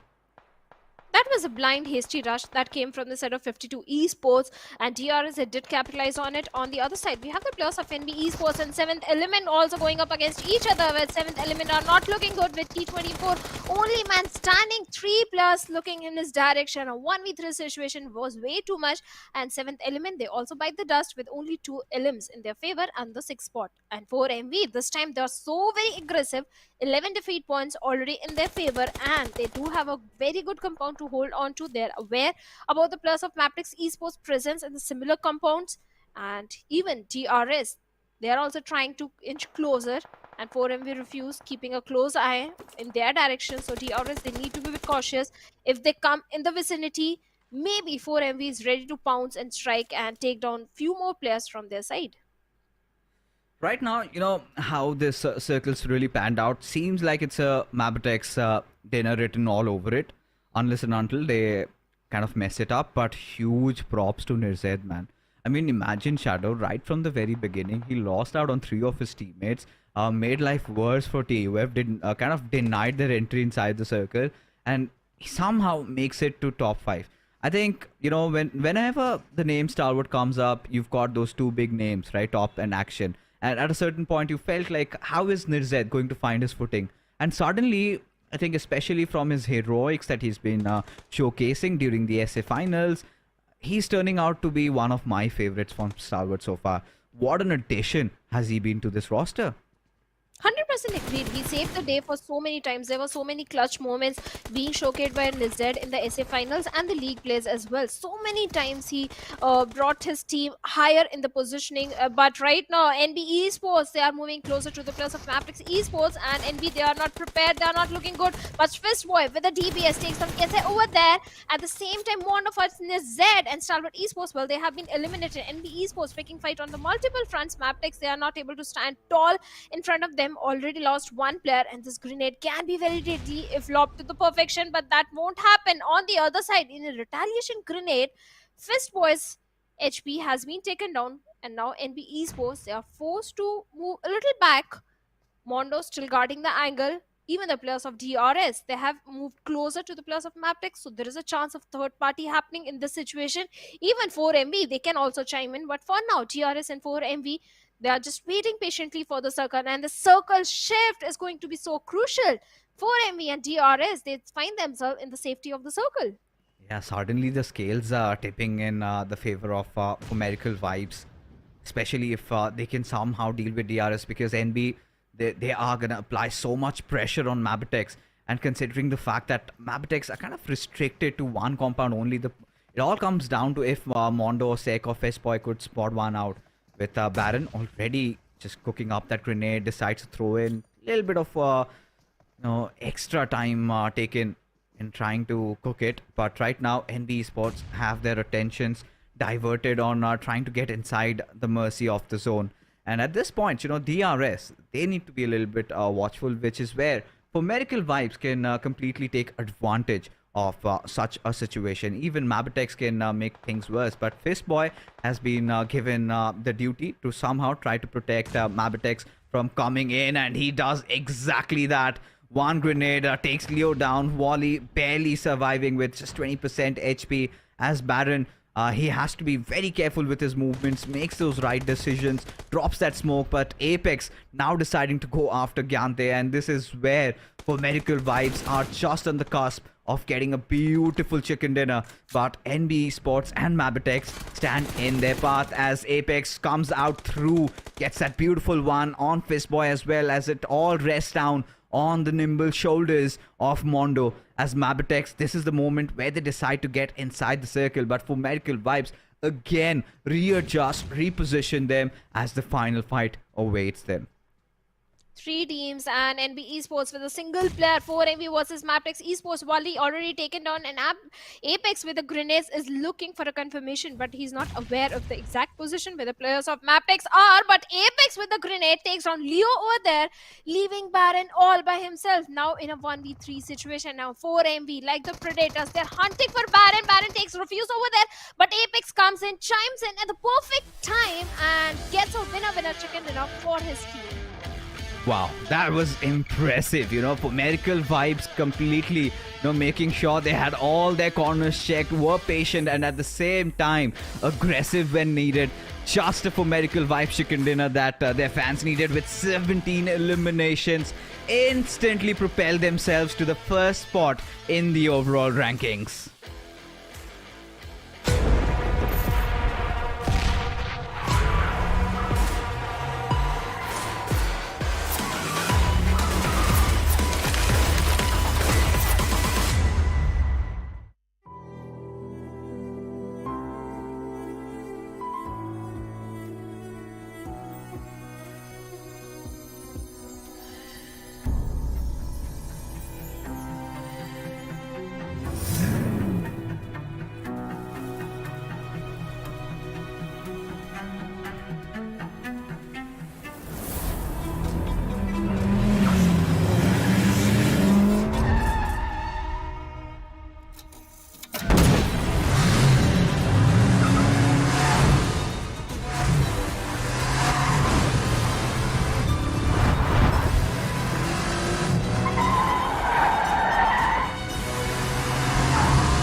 Well, I could see Bogari there, and reminds me one of his creators. I'm not gonna name him, but regardless, coming back to this game, a beautiful winner chicken dinner for Medical Vibes, and this is exactly, I think, what the fans were waiting for, and what a well calculated one at that, Shadow, because every single thing they did had some purpose, and the way they got in from that southern side, just trying to carve their way, dig their way through, and yes, a beautiful one. Every single player just outshining, and 17 eliminations, that's huge. Oh, that's huge. That's huge. Because they were coming from the southern side. So many rotations were coming in. So they capitalized on every single fight which they were taking, which they were picking the players. Even the final few moments also, where DRS, they were trying to pick fight with the players of NB Esports, 4MV. They came in, they took down Gyante over there, got one more elimination point. Then NB Esports, enough damage was done on their side, leaving only one man standing. MABETEX Esports, perfect grenades that was coming from the side of 4MV. I have to say, Dog was the man who always had that golden hand with those grenades, but this time for him, the entire team is looking so very precise with the throwables. The way they are using, they took the entirety of MABETEX Esports just by throwables, except by Baron. Yeah, I think for MABETEX, it was such a rough spot to be in, because one, they had their positions compromised, so for Medical Vibes knew that they would be coming through those compounds, and it's better to use those utils that they have at their disposal, and that's what they did, right? Apex being the Apex Predator in the lobby, 9 eliminations for this lad, and it was time that he starts stepping up, right? Especially when you've got such heavy hitters in a squad like for Medical Vibes. You could not keep them leashed for long, and finally the demons have come in and established the dominion over the SA entirety of the region, right? So 9 eliminations, 854 points of damage. I think it was a perfect game for the lads of Medical Vibes, but for NB Esports also, I have to give them the props, because they also had a really tough game and still managed to come through into the top 3. Oh yes, NB Esports. I have to give it to the rotation. They're coming from the northern side. Even the players of MABETEX Esports were also coming from the northern side, but MABETEX was the faster one, getting the control of this Camp Alpha compounds. NB Esports, yes, they were a little slow in the rotation, but a very good gameplay from their side, especially Mondo and Fistboy. The way both these lads play, every single time they're able to create those openings, bring down the numbers of the opponent team. But entirely, it was the game for the plus of 4 MV in terms of the elimination which they were getting. Oh yeah, I think this game involved a lot of rotations, a lot of beautiful ones, and somewhere down the line, my heart goes out for Nirzed, right? The way he played throughout till the end, taking his team to that fifth spot. It takes a lot of cojones. But right now, taking a look at the match summary, it's 4 miracle vibes all over the place. Even for the lads of DRS, quite a consistent game. Just the way they would like it. But what I did not like was how Highvoltage DC crumbled, right? Especially when this was supposed to be their Circle 3 teams, like we said, right? 52 Esports, HVDC, and then you had 7th Element. 3 of these teams were in that Western Island, and none of them made it to the top 3. So this is where concerns arise. How well can you defend your territory? What decision you're making? As the match rankings are in front of us, 27 points for Miracle Vibes, one of the highest elimination chicken dinners. NB Esports getting that second spot courtesy to those 6 elims, 11 points to their name. You've got DRS also, even MABETEX at that 4th spot, and Stalwart have managed to take that 5th, especially salvaging those 3 points towards the end. It started off with them taking down 3x, and then suddenly Illuminate Crew takes 2 of their players out, but Nirzed making things worse for TUF, because had he not taken those shots, maybe TUF could have had a better ending. Maybe, but at the same time, Illuminate Crew was also present over there. So TUF, they didn't had enough firsters in their hand. So yes, TUF, they were already doomed. They were not having enough resources in their hand. On the other side, the team that impressed was NB Esports, MABETEX Esports, and 4AV. This time they went for a late rotation. The moment they made it inside the circle, they were making sure their presence was felt. They were picking all the good fights, and now they have come on the top in the overall ranking with 62 points. MABETEX on the second. MABETEX is one of the most consistent team we are seeing. Dana One also, they were very consistent. They just had one bad game today. Also, they are being the consistent one, 60 points. They're sitting on the second spot. Highvoltage DC, they have faced a little downfall of 2 positions with 60 points, sitting on the 3rd spot. Yeah, I think the top 3 is pretty tight, right? Then you see DRS at the 4th spot with 53. Then again, it's kind of tight till T2K, right? 52. Then you have that huge margin of difference. But Stalwart still, they're kind of struggling. NB Esports have recovered quite a lot, getting that 7 positions boost there. And for Reg side, Magnus, we're going to see them come back in this one. But 3x Esports, big major concerns, right? Especially their decision making in trying to go and pick a fight against the lads of Stalwart. And especially, constantly as you keep on playing your games, every team has got 16, out of which we're almost down to 10 or 11 for these teams. So they really need to step up. It's high time now. As we head into the next match, it's going to be Erangel. This is where teams from Group C will be sitting this one out. So for Medical Vibes, IHC Esports, Aegon I8, 7th Element, we're not going to be seeing them in this one, where we have SKYLIGHTZ Gaming, Train to Kill, Regicide, and Magnus Esports making their way into the server. Oh yes, they are. They definitely are coming in. And with that, we have the dreaded question again, Fixes. The prediction. Our production team is going to force us to make a prediction. So what do you think which team can get the chicken dinner in this one? All right, so you pulled the Fixes on me. You were the one taking the charge there, and well, you've put me under the spotlight. So considering, what we've been seeing, it looks like the Mongolians are starting to take over a little bit, especially what we witnessed in Sanhok, and have been enjoying NB Esports a lot tonight. So for me, I think I want to go with NB, but for you, Shadow? I think Stalwart Esports, because they are angry. They're angry and they're upset because 3x Esports, yes, they ruined their own game and the game for the players of Stalwart Esports as well. So Stalwart Esports, maybe this time they'll be looking for, if not chicken dinner, a very high fragging game at least. All right, so we've gone for the Mongolians. But if you think the Pakistanis or Nepalis have got what it takes to win the next Erangel, then let us know, because for Stalwart Esports, I don't know, man, like what's going on, because I think at a certain point when it comes down to taking 4v4 fights, Stalwarts kind of tend to win that. But even those multiple situations, we are witnessing them being picked off from players that lie in hiding, right? In Erangel, what we saw, they took down 7th Element and suddenly IHC comes, striking down. And in the next one, they just got rid of 3x, and then you see that the players of Illuminate crew were waiting for them. And, that's the nature of this game. You cannot complain, oh, they are third-partying me, or they're waiting and hiding. I mean, you could do the same for your enemies. You always have to keep your eyes wide open, right? Cannot complain that they're camping, they're doing this, they're doing that. This is a game of survival, not about who gets the highest eliminations, right? So as long as Stalwarts have their priorities set, if they kind of focus on getting a few position points, kind of like pull off something like what Pomerical Vibes are trying to experiment around, I think Stalwarts do stand a chance to get a chicken dinner in this one. But NB Esports, I think we've been sort of witnessing that spark finally visible from their side, where they kind of are forcing out fights, getting those right trades, getting those proper fights in their favor. Even in that first game of Erangel, had Highvoltage DC not third partied, maybe could have been NB Esports completely winning that fight over there. But regardless, such has been the case, where you have to be careful about your surroundings. 360-degree vision, you need to ensure that. And that being said, all these players are riled up, everybody stoked to play and get into the server, get that chicken dinner for themselves. We have made our predictions. You folks can let us know, who do you think is gonna win this one out?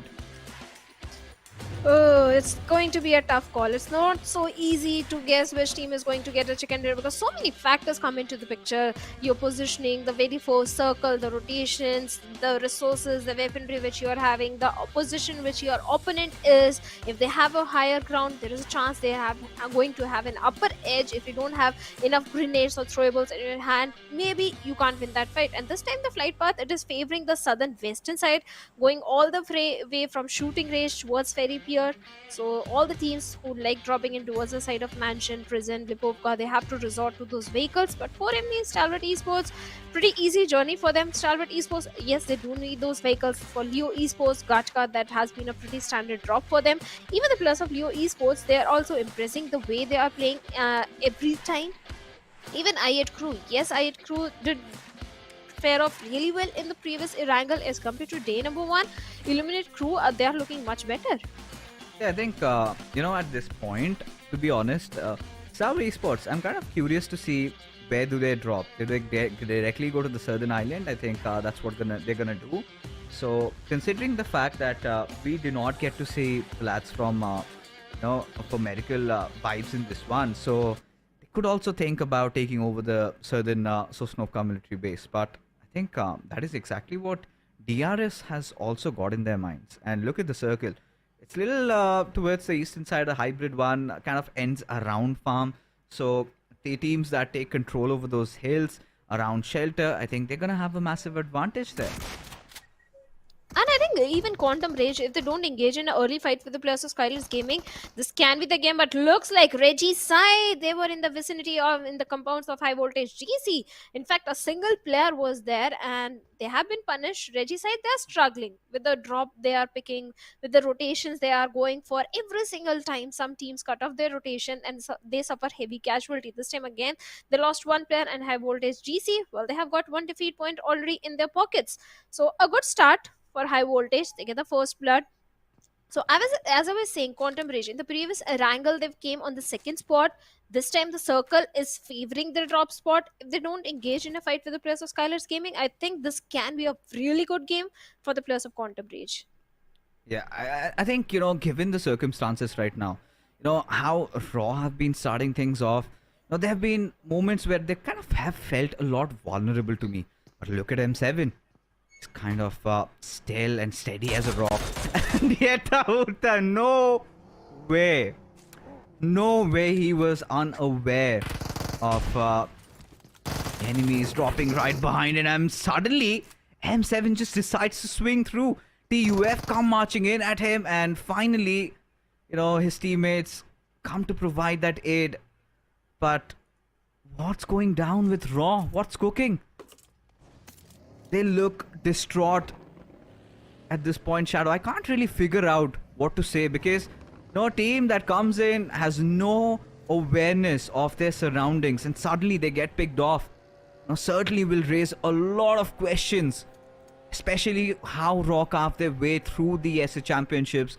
That comeback story, that Cinderella run that they had seems to all come down to win if they do not make it to the finals in this one. The only good game which the players of Raw officials had was the very first game of day number 1. Other than that, Raw officials, they have been struggling, really struggling. It's the drop which they are picking, the segregation that is coming from the players going for individual compounds. The players are getting picked off. Yesterday also, when they were down to 2 men, they were holding on to the ferry pier compounds. Both the players were holding different compounds. So Raw needs to understand they need to play as a unit. They need to stick together, stay together, and need to read the opponents, where the opponents are dropping in, which rotation path they are opting for. Raw was one of the team that impressed me and Blotter, both of us, the most in the league plays, because the improvement that was showcased from their side in the league plays was tremendous. They were right on the bottom, and suddenly they were getting those chicken dinners, getting those high fragging gains. So Raw again need to go back to the drawing board, because after day number 3 or day number 4, it's going to be too late for them. Yeah, this is where they really need to wake up, right? And one of those things that their opponents have easily understood is the fact that they kind of tend to drop on splits, right? And if you could just isolate them, divide and conquer, you get your job done. But considering how this circle has formed, we're pretty much anticipating it to end around that farm area, like I said. So I think Illuminate crew can massively benefit from that. Even NB, if they decide to make an early rotation down there, take over those hills around those snake compounds, then that could certainly help in their endeavors. But right now, taking a look, I really felt like DRS could be thinking to go down at Snow Community Base. I think we have seen DRS trying to make such decisions, but I think considering how the zone has formed, they decided to drop down on their homes. That is going to be Milta. So we've got I8, DRS right beside each other. This has happened even in the past, and they have that sort of that white branch being just flung over, where they kind of decide that right now it's not the right time to take a fight. Rather, what you have to do is just focus on your rotations, and when the iron is hot, go striking hard. But taking a look at Stalwart Esports, now this is one of those teams that you predicted to get the chicken dinner in this one. And this certainly could be one of those cases, but they have to be very cautious around their timings of rotating inside the circle, because we have seen this happen even in the SA PMPL, where Stalwart decide to rotate through somebody from I8 or DRS kind of goes in for a blockade and makes things worse for Stalwart. So this is one of those initial taunts that they need to face, but knowing Stalwart, I think they know when exactly to carry on with their rotations.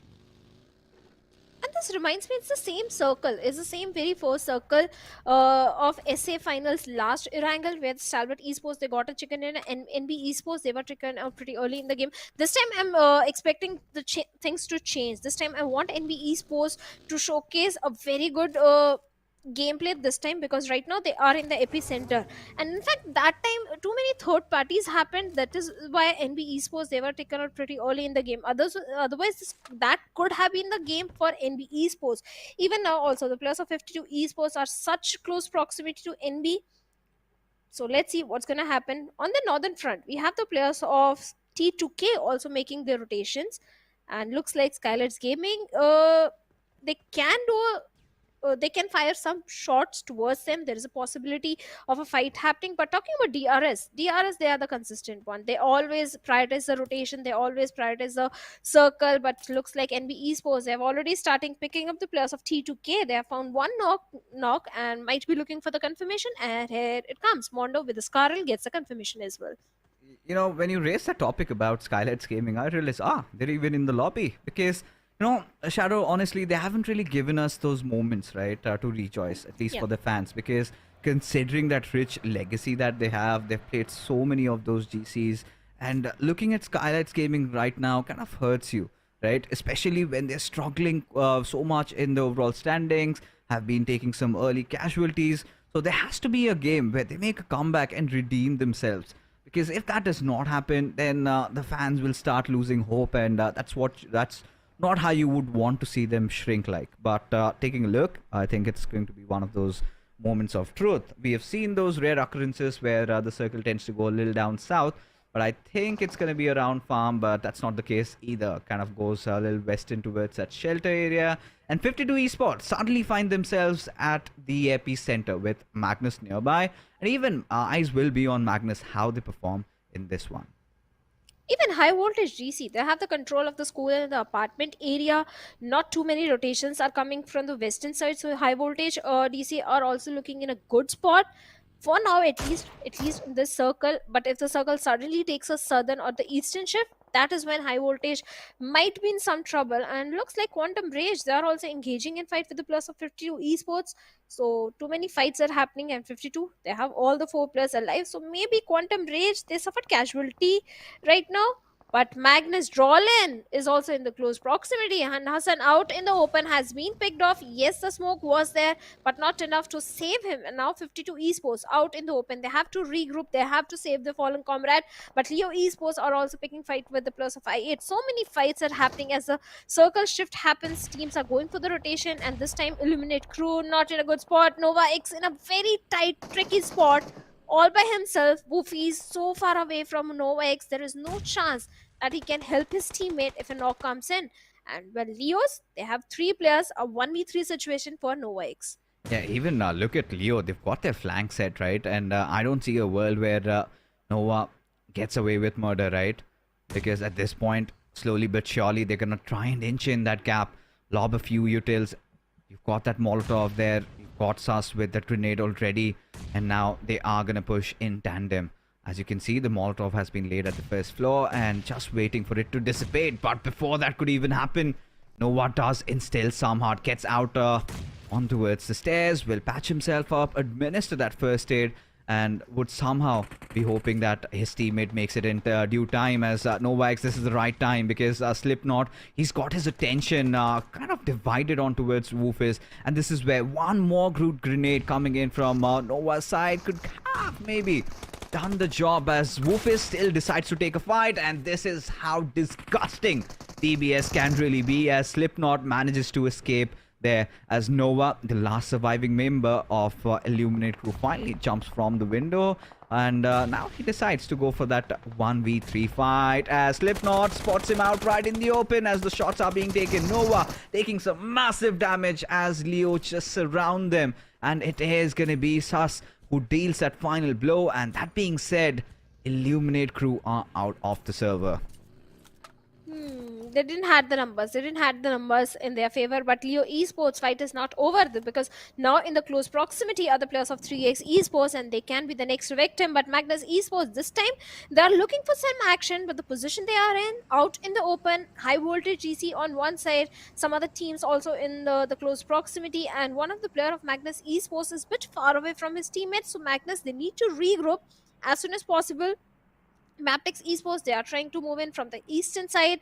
Good rotations are being showcased. DRS trying to come from the southern eastern side. They need to be a little careful from the players of Stalwart Esports. At the same time, NB Esports, because rotating from between these two teams is not going to be so easy. On the other side, TOF, they have the western control. They are looking good in terms of the position which they are having, and it looks like T2K Jane, he's eyeing for that airdrop which has an AUG 5.56 armor and a level 3. The level 3 kit can definitely help the players of T2K.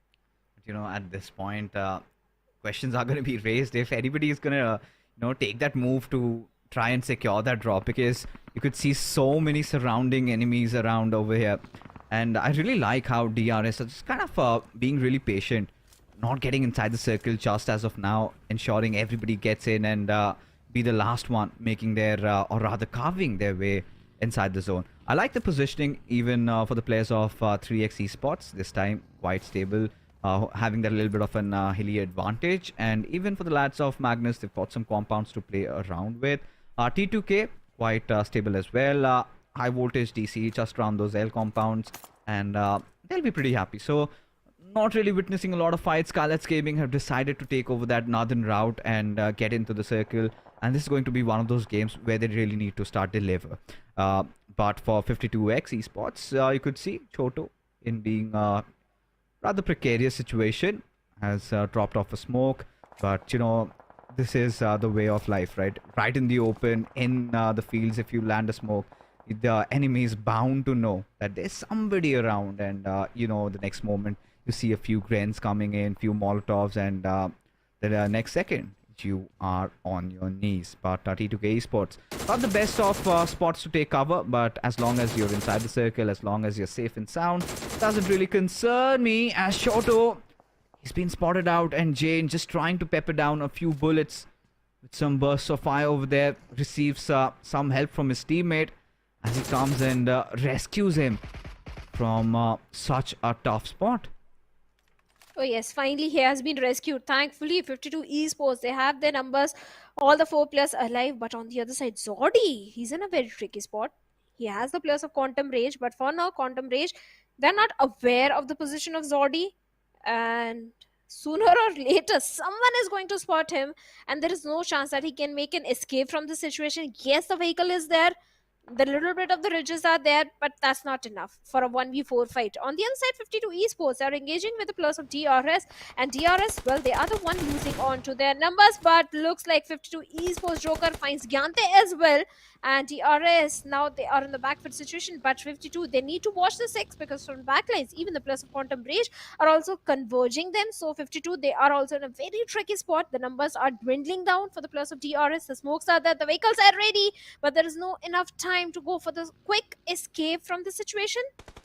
The blue will also start closing in a matter of few seconds, and the amount of utility that has been deployed over this, that is going to help DRS right now, so they can make a quick escape. Even the plus of 52, they have to prioritize the circle at this point. Yeah, I mean, DRS deciding to rotate pretty late inside the circle, and suddenly they had a lot of keepers off the gate, and they have taken 2 casualties. Not the kind of a DRS mid-game you would want to see. But regardless, with the circle taking that shift towards the southeastern side, you know, teams like Stalwart and NB, they're going to massively favor from this. Even the likes of Leo, because they have that beautiful compound, have a little bit of an altitude advantage from where they are positioned. But 52 Esports, quite a lot of spread coming in. I think they're kind of aware of Quantum Rage's intervention there, as Goku comes out in the open as Shoto goes down on with that spray. Still does not manage to connect a lot of bullets. Instantly prones down in the open road, and this time Joker does deliver. Senior still around. Choto does have that little bit of an idea, spots out his pixel, and now he is gonna start cooking up that grenade. But does it make it? That's a big question. Will receive some support from his teammate as Senior tries to take the high road. Still does have the vehicle though, but not the ideal strategy to go away from there. In fact, inflicts a blow on Choto as the circles decides to close in, as Hassan also comes racing through as Joker, trying to block every route of escape for Quantum Rage, as Senior taking his final breaths, but looking ever so deadly. Oh, he is. But Joker being one with the nature, and Hassan with a vehicle is trying to lure the player out, and Senior down to a sliver of HP. There is no way he can escape from this situation. On the other side, Zordi, being the solo survivor, has managed to take down one player from the side of Highvoltage DC. That was Cloud. Even TUF and 3X are also locking horns with each other. So many fights are happening on the northern periphery of the circle.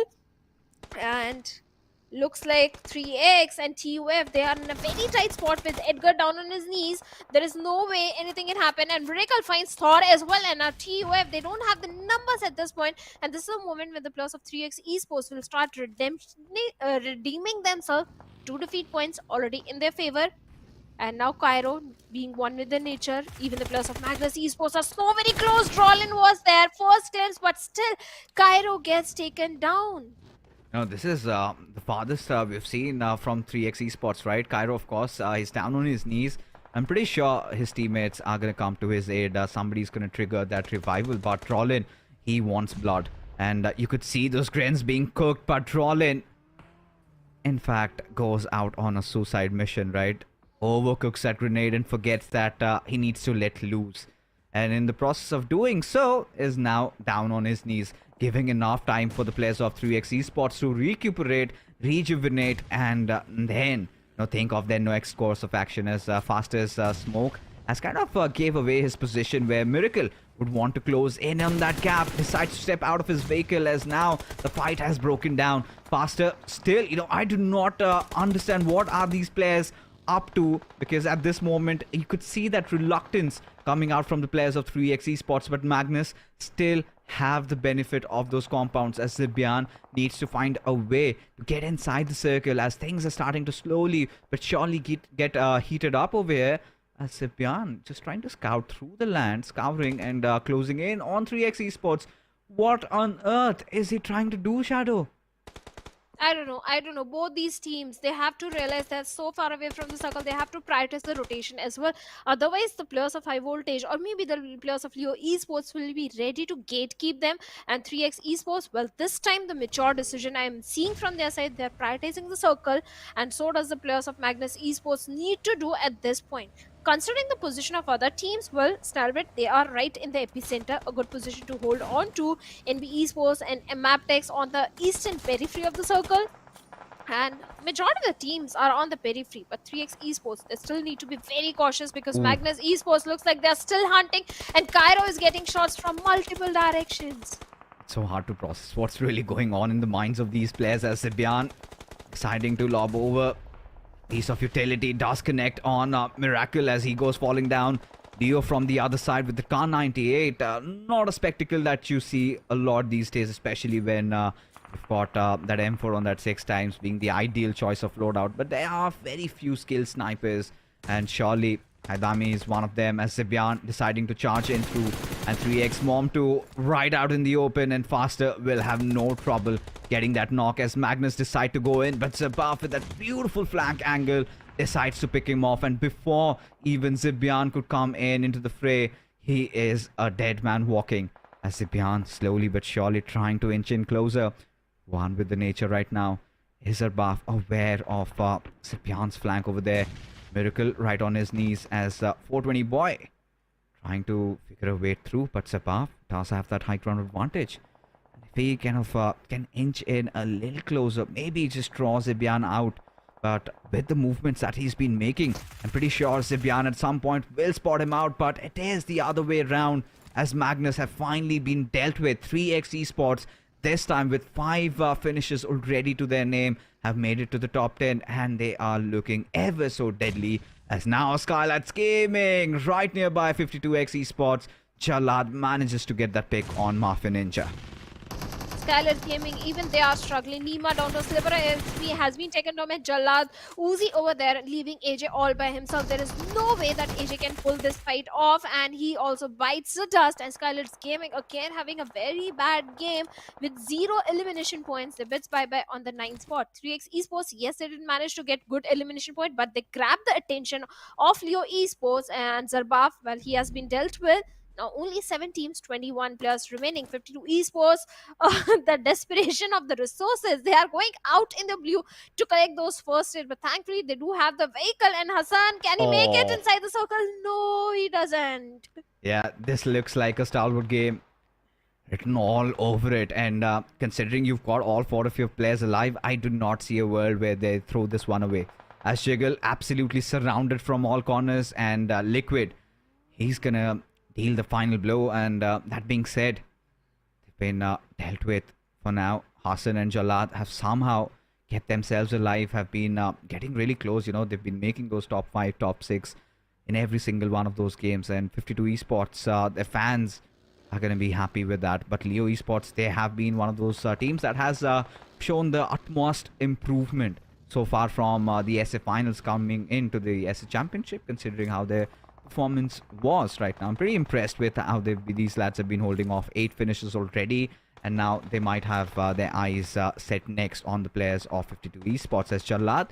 Their players already being picked off, but MABETEX, they've been one of the front runners who really focus on good positioning, right? NB Esports, well, Fistboy has been spotted out by Liquid. Few taps of Mini just peppers him down, just scratches his head, but not enough to deal that killer blow. But Haidami will lob that grenade, Does it make its mark? No, miles afar.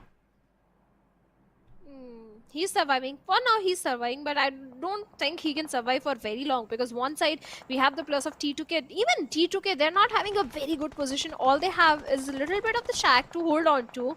That won't be enough, and courtesy to that smoke, their position will soon be given away to the plus of Leo. At the same time, Stalwart Esports, where MABETEX KSA comes from the backlines, takes down Haigami of Leo Esports. And maybe MABETEX Esports might be looking in to charge in towards their direction, but yes, that's the case. They're directly charging it towards the side of Leo Esports, but they don't know about the position of Hassan, and Hassan can be that ugly thorn to pick up the plus of MABETEX Esports. With those vehicles, MABETEX are trying to lure the plus out, and KSA, well, he takes down Hassan, dealt with him, and 52 Esports, they have been eliminated, but Slipknot with a DBS takes down Leo, and the vehicle run over from Valley takes down 2 plus of Leo Esports. Oh my goodness, I really need to process what's happening over here. Everybody is on a mood for carnage and destruction right now as Liquid saws 2 of the players surviving. As Liquid gets that one on Leo, gets it right on his knees. Wally taking some massive damage with that grain coming right at his direction, but still decides to strike back as now MABETEX and Leo locking horns against each other as T2K lie in waiting. Baron, point needed to administer that first hit, but suddenly, coming from their slumber, T2K strike, and out of the scenario are the players of MABETEX, and Leo also will bite the dust as now Stalwart. This is their moment of glory. History has been a testament. Every single time they have those 4 players alive in those final circles, they pull off something magical, something miraculous as Mondo left stranded all by his lonesome. Jane picks him off as Sek manages to create a beautiful angle onto his Nirzed as he's fallen down. Somebody needs to come to his rescue. Who's that going to be? As Action, he has to be the tip of the spear. He has to somehow withstand that attack coming in from NB as those smokes have all been laden down, as now they decide to try and get the revival, try and recuperate, try and get themselves back into the midst of the action. Oh yes, they have to do so. NB Esports, they don't have the numbers advantage right now, but T2K, they can be that ugly thorn, and Jane with the DP takes down Nirzed again from the side of Stalwart Esports, but can he get the confirmation? Sek with the M249 is already crawling his way, inching closer to the plus of Stalwart Esports, and Jane again takes down Nirzed. Every single time Nirzed is being revived, it's the 3rd time that he gets taken down again, but Sanhok with a perfect grenade takes not just 1, 2 plus after Stalwart Esports, leaving IC and Action all by themselves, only 2 plus, and T2K, they kind of ruined the game for the plus of Stalwart Esports right now. 8 defeat points already in the favor of T2K, and looks like Akaze, he has been spotted down by Jane, and with a grenade, Jane is looking for some opening, but he's going to fall short on the distance on the perfect projectile. But look at Sanhok. Slowly he's crawling his way towards the plus of Stalwart Esports. Once you're in the dip of death, you're left to mercy of the other teams. And this is where I think Stalwart should have been a little bit more proactive. So you're trying to make that intervention from the backline. Seems like he's been spotted out by the players of NB Esports. This is where Jane needs to really come to his aid and try to protect him from all those shots coming in. Because had he made that successful, I think Stalwart were done for. But regardless, NB Esports seems to have complete control of the game. Of course, have lost out on Mondo, still have those number advantage in their favor. And especially considering the fact that T2K have gotten that higher ground, they are exploiting that to their advantage. And all that rests on Sanhok's and Jane's shoulders over here as NB Esports kind of have the players of Stalwart pinned down. The moment the smoke dissipates, I think Stalwart are pretty much done for, because they're literally cornered from 3 different sides, right? Where do they hide? Where do they run? So they have to clear that one angle at least, because even trying to do so, you kind of get exposed to the other angles. But IC, still being quite relentless, somehow manages to pick a player off of NB at this point, as Stalwart still pretty early to say that they can do something great over here. Still fighting with life and death, as T2K constantly posing a threat, as Akaza, he's pretty much done for. I don't see Fistboy or Sek coming to his aid anytime soon, as Jane has deployed so many of those smokes, trying to keep himself alive. And Jane, look at that angle that he has, a little bit of an opening. tried to thread the needle, but did not happen as Suyok finally just bounces in on the players of Stalwart and finally finishes them off, as now it comes down to a showdown between Sek Faceboy against the players of T2K. In fact, the final player of T2K. Let's see what can he pull off. The numbers are not in his favor. It's a 1v3 situation. Jane with the Molotov. This is the moment. If there is a moment, this is the moment when he can try and do some damage towards NB Esports if lobbed to the perfection. But unfortunately, that won't happen. NB Esports, they deal with Jane and get a beautiful winner chicken dinner for themselves. They were waiting patiently for the elimination of Stalwart Esports. And the moment Stalwarts were eliminated, they took down one player from T2K. Jane was left all by himself, and with those 6 eliminations, they are sitting on the 7th spot in the overall ranking. Oh, they certainly were. And what a beautiful game for NB Esports was, right? I could feel that one happening, and NB Esports have finally, decided to get that winner chicken dinner and now are at the 7th position. What a climb for these lads.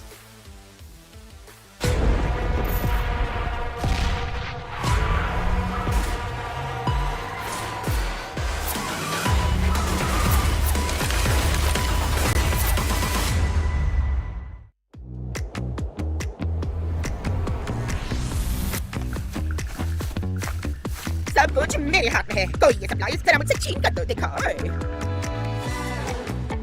इतना ये क्या है what is this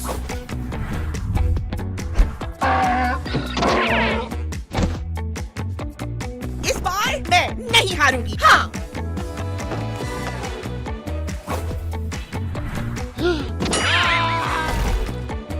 ये कुछ भी नहीं है मेरे आगे चलो इन दो की धुलाई करें इतना देख के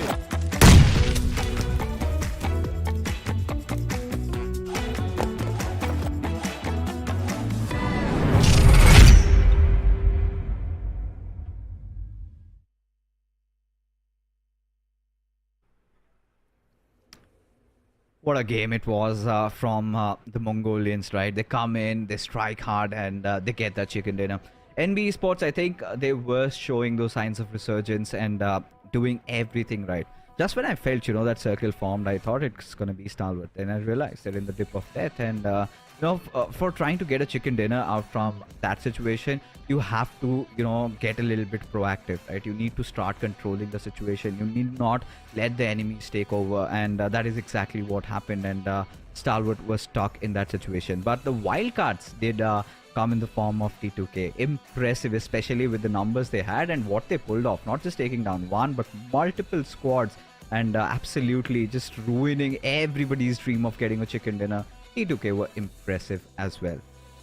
Well, they were. In the end, Jane, he ran out of bullets from the DP. Otherwise, his DP was used to the perfection. This time, Sanhok is the MVP as well. 8 elimination of his own. Not too many healings done. 874. A high number of damage that he was dishing out. 1 assist, 3 knocks. Perfect stats coming in. And Sanhok, he is the man who kind of ruined the game for Stalwart Esports by those grenades and those DP 20 shots. He was the one bringing down their numbers. He was the one taking down Nized. Nized was knocked down how many times? I think 3 or 4 times he was knocked down. I was kind of thinking, right? If Sanhok did not create that flank, I think Stalwart could have made some massive developments in this game, but he kind of denied and shattered their dreams. And taking a quick look at the players that performed really well in this one. Of course, the usual suspects. You've got Sanhok, Sek, Slipknot from Leo Esports. I think I'm really liking the way Leo has been playing so far. Then from 3x Esports, a little bit of a comeback story for their players. You've got Sir Buff getting those 3 limbs. And then we've got good old Jane, right? One of those old guards of South Asian region. And I'm really not surprised to see him over here. But considering how this entire match really panned out, T2K was phenomenal. NB Esports, they were quite diligent, right? They were quite methodical with their style of play. They had a really good split. They were respecting their covers despite losing out on Mondo. Still managed to recover and get that chicken. And yes, the Mongolia and the Nepalese team on day number 2, they are stepping up big time. But the Pakistani teams, they also need to start performing this time. In the match ranking, T2K are on the top because the elimination point which they got, total of 16 points. NB Esports, they got a beautiful chicken dinner. They had the numbers, beautiful rotations were showcased from their side, total of 16 points in their favor. And like you said, Leo Esports and even 52 also fixes, they are all so impressive. 52, they have stepped up their game big time. Oh yeah, I mean, no second thoughts on that. Especially that little climb came in from the map of Sanhok, and ever since I think 52 Esports were getting ever so close up until they were hit by T2K's train, and suddenly they were kind of crippled out there in that situation. Did not see them coming. As you take a look at the highlights, I had no idea what the players of Pro officials were really up to, but Leo Esports, this is where you could see them, taking control over the situation. A beautiful spot inside the game, and look at Chotos dealing some massive damage, Joker hitting that final shot, and slowly it started simmering down where you felt like, yes, Stalwarts could have been in a good position, but NB being the smarter bunch, as T2K played spoil spot through so many of those teams because they were kind of lying in waiting for so long, and when the iron was hot, they struck and got some massive results out of this one, as now they kind of established the dominion in the top spot with MABETEX just a point shy, and then you've got Highvoltage DC. For Medical Vibes have again fallen off. Of course, they're going to be back in the next match. One less game played. DRS Gaming also dropping down. Leo Esports kind of quite consistent at the 6th spot, but NB Esports, I think in the start of today's matches, we saw them somewhere lurking around at the 17th or 18th position. Boy, oh boy, what a climb has it been for the Mongolians. Oh yes, definitely. Even the players of 4MV, looking at their stats, they have the highest elimination, 43. They just need to focus on those placement points, and I think 4MV, with just one chicken dinner, they can be on the top. But on the other side, 3x Esports, well, the rivalry is not helping their case. I don't know what was going in the minds of 3x Esports and Magnus Esports. 3x, you guys are not in the safe area. You are in the danger area. You have to climb up and come in the top 16, and picking up fight in the open instead of prioritizing the rotation. I don't know, 3x Esports, maybe they're just risking their qualification for the finals. Magnus Esports, yes, they have taken a jump of 3 positions. Now they are sitting on the 15th spot with 22 points.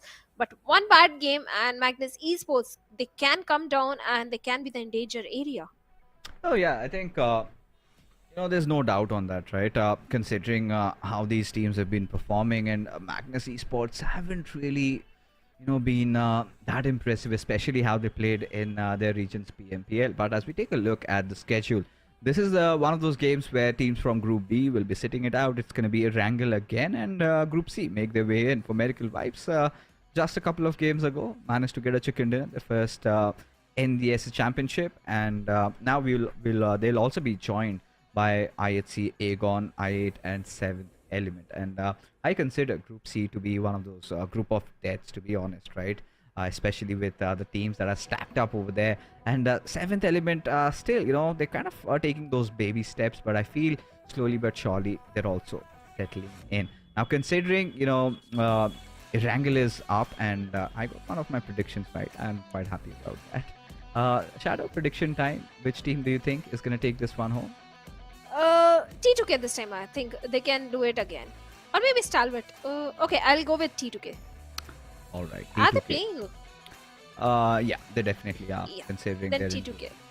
So T2K for you, I feel since it's Erangel and Medical Vibes have found their groove, I'll go with for Medical Vibes. I think it feels like it's a Mongolian evening tonight. They've been impressive so far, the way they've been playing, if not getting the chicken dinner, but they're sort of closing in. And especially once you get that chicken dinner in Sanhok, you feel like you've been tested, you've figured out, you've cracked the code in the lobby. Because, considering if you take a look at that Sanhok matchup, you could see, right, for Medical Vibes being quite cautious with their rotations, right, entering in from that southern bridge, fighting, carving their way through towards the Western Island. So difficult, right, especially when you have 3 teams on that Western Island just dropping off, and everybody was just fighting against each other. With 7th Element, they were keeping watch. But for Medical Vibes, despite that, if they've managed to conquer that, I think Erangel is going to be one of those maps where we know that all they have to do is sort of replicate the style of play they kind of emulated in this one. And if that does happen, then we are going to see a back-to-back chicken dinner from Medical Vibes' side. But Stalwart Esports, they got ever so close to get a chicken dinner over here and missed out on that one. T2K also, they were quite phenomenal. NB Sports looking really sharp, looking really strong. Sunny day for these lads in the office. But this game, what are they going to put on the table? They're not there this time around, so that's fine. They're going to be resting it out. Illuminate will also be not be playing with us. Roy Sports, Quantum Rage, also two of those teams will be watching this game from the sidelines as they will prepare for that final Sanhok. Of course, folks, we've given our predictions. You can let yours also let us know in the chat which team do you think is going to win this one out.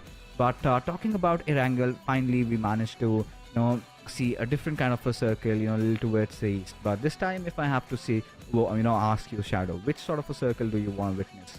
What would that be? A Stalwart circle. I want teams to struggle a little bit. So yeah, a Stalwart circle could be an interesting, or maybe a shooting range circle somewhere towards the northern side. Why to say this? You are watching the team suffer. That brings you joy. So does it seem like, as all these players are all riled up, readied for the next game to begin. It is going to be a back-to-back on Erangel. We just have a change in those teams, and that change will cause a lot of different scenarios, as Jane did make sure he had his energy drink before getting into the game. And all these players, everybody just making sure they have their game faces on. 64 players in the lobby, and we are yet to see some Pakistani dominance, especially with the way as the championship started with Aegon I8 winning the first game. Ever since, the Pakistanis haven't really come on board. There have been moments of brilliance, but nothing really where you could say, yes, the Pakistanis are dishing some heavy blows, and that's not happening, as the flight path trajectory all the way from Peripet to its shooting range, a long distance traveled for the teams dropping off at the eastern side of the map. And I don't want to be in the shoes of Stalwart Esports right now, because they have a long journey ahead, even the plus of Quantum Rage and SKYLIGHTZ Gaming. And speaking of Pakistani domination, yes, after Againx I8 getting a chicken dinner in the very first game yesterday, they have been completely missing in one of the few games where the circle was entirely in the favor of Againx I8. Still, they were not able to perform up to the expectations. Yes, the elimination points were there in one of the game of match 4, that was Sanhok. But other than that, Againx I8, they have been completely missing. On the other side, from the Pakistan region, the team that is stepping up slowly and steadily are the players of Quantum Rage. Every time Quantum Rage, they are able to have good placement points, if not placement point, at least good elimination points in their favor. And that has made sure that they are in top 10, if I'm not wrong. So yes, Quantum Rage is also one of the team that is stepping up big time from the Pakistan region. But Reggie's side at 3x Esports, Magnus Esports, well, they need to do something. They are struggling, really struggling in terms of the rotations which they are opting, even the players of TUF also. So Pakistan region is struggling right now with the rotations. On the other side, talking about the circle, I wanted a northern circle. PUBG gods, never listen to me. You have a complete southern circle, but Zeol, what is happening? He's in a close frontal battle with Chotu of 52 Esports. A grenade fight, and Zeol wins that one. And with the AKM, he gets the confirmation point as well. Now IHC getting the first blood already drawn, and 52 suffering a heavy blow at the start of the game. This is what usually happens when you go for a split drop. The segregation that comes in, individual players can be picked off. At the same time, it's also a RNG factor, which player is the lucky one who gets his hands first on the weaponry. And this time it was IHC who lobbed the perfect grenade. But talking about 4MV, maybe this time Fixes, you can have one more correct prediction, because we have a southern circle, and 4MV, this is their home ground. They're so aware of the geography of military base. This is a home ground, and considering they are going to be pretty loaded in terms of the resources which they are going to grab from Sosnoka base, I think 4MV, they can definitely eye for the chicken dinner. Even the players of Stalwart Esports can do so, because they missed it last time. So yeah, they're moving closer. The improvement is definitely there, but Stalwart, they are shying away from the fights. This is something that I'm surprised to see. Even in the last game also, Stalwart Esports, they are not having too many elimination points. Yes, the circle. No, not just the circle. Shadow, did you see what Zibyad did? Oh. He rotated 360 and finally takes a leap inside the waters, and he does not have anything to really fight with, just that crowbar. And if he can manage a knock, I'm done. I'm gonna shave my head off right on the live broadcast. I'm telling you, if he can pull that one off with a crowbar, because considering how the zone is formed, I'm pretty sure you're still gonna be satisfied, right? Especially what you thought, but Magnus suddenly are getting surrounded by the players of Leo. Look at them just charge in packs like hungry hyenas in the jungle, and they get the kill and they move away. Wow, this is beautiful. Yeah, Leo, they tend to do these kind of things. They get a defeat point and they don't overcome it. They prioritize the rotation. The rotations that are being showcased from the players of Leo Esports are so very impressive. So yes, they have stepped up big time. They have done their homework pretty well. Early rotations are definitely coming from so many teams. Where Stalwart Esports this time they are going for the bridge block, but do they have enough resources? I don't think so, because they didn't go to the Nova Rupnoy. They just looted the smaller compounds in the outskirts of military base, and I can see the shortage of those resources in the hands of Stalwart Esports. And bridge block at this point, mm, I don't think that's a good idea. Empty bags can't stand upright for a very long time. You need those first aids, you need those throwables in your hands. So I think Stalwart Esports, well, a good call coming from the IGL to head towards the home ground, lower point, loot the area, and then pick off the fights. On the other side, Magnus Esports, well, they already suffered a heavy casualty. I think for Stalwarts, I guess what the idea could have basically been is just line waiting, right? Let our team pass and then just clobber them down with all the bullets, rain death and destruction, and take their loot if you do not have. But what you said is a rather safer approach, and works out, because this is one of those circles where Stalwart Esports, if they can keep on holding down to the numbers, if they do not face any early casualties. Because yesterday, if you remember, the first game that we had was a similar southern circle, right? And Aegon I8 managed to somehow pull through. So Yeah. this is another replication of that, and you could already see TUF right at the southern shorelines. They realized that they did witness a circle like that yesterday, and Leo was one of those teams, along with I think the players from Raw, that were holding on to those compounds, eventually in which Aegon I8 really capitalized. So if they can pull off something like that, then this could be one of those games where you could see some good numbers being pulled off by these players. This time Leo, having all 4 of their players alive, are now deciding to push in on the players of Magnus, but Sibians seems to be under threat as East, he is trying to get in a little bit close and realizes that suddenly he's not alone. There's somebody waiting for him, and now he's gonna take his sweet time in getting his backup, right? You could see East from the Apex, in fact, from the far off Ray, trying to close in on him. And what East is worried about is that there might be an extra person. So I think the moment he realizes that it's just that one player, he might decide to charge in. But look at Fomerical Vibes, just trying to surround Magnus from every single corner as 3x. They are definitely biting the dust as Zibian just gives his position away, and now East will start cooking up a grenade. And Zibian is in a lot of trouble, forced to leave the safety of the compound, and East with a grenade. Not East, it's Apex with that M416 that is going to take down Zibian and Magnus Esports. Well, they have lost one more player, and 4MV, they have got 1 defeat point. This can entirely be the game for the players of 4MV, because now they have the resources, they have weaponry, they will start hunting for the players, and they're already doing so. They are placed perfectly on the shorelines, they are going for the bridge block, and everyone who is trying to come for the rotation, well, they have to cross paths with the players of 4ME. Even the players of 7th Element, they are locking horns with T2K, and T2 is Yog. The MVP guy has already been eliminated, and looks like 7th Element, they are creating some trouble, but T2K, they're in no mood to pick up this fight. They are prioritizing the rotation. They do realize that at this point, out in the open is not a good position to pick up a fight when they don't have an idea how the players of 7th Element are spread out, which angles, which area they are holding on to. But that's a heavy casualty. Siog being out, Jane's duo partner is already out.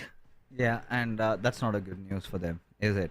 Right, especially when they're kind of in this situation, right? They have to think of different recourses. But 7th Element But in fact, hold on, IHC, they decide to charge in on the players of 3x. Already two of them having been dealt with. This is a fight that has erupted around the ferry pair area. As above, again being surrounded by the hungry IHC boys, as everybody's just trying to inch in close together, marching as Zarbaf gets spotted down and goes falling to his death and misery. As the final player surviving, Miracle, he has to make a run.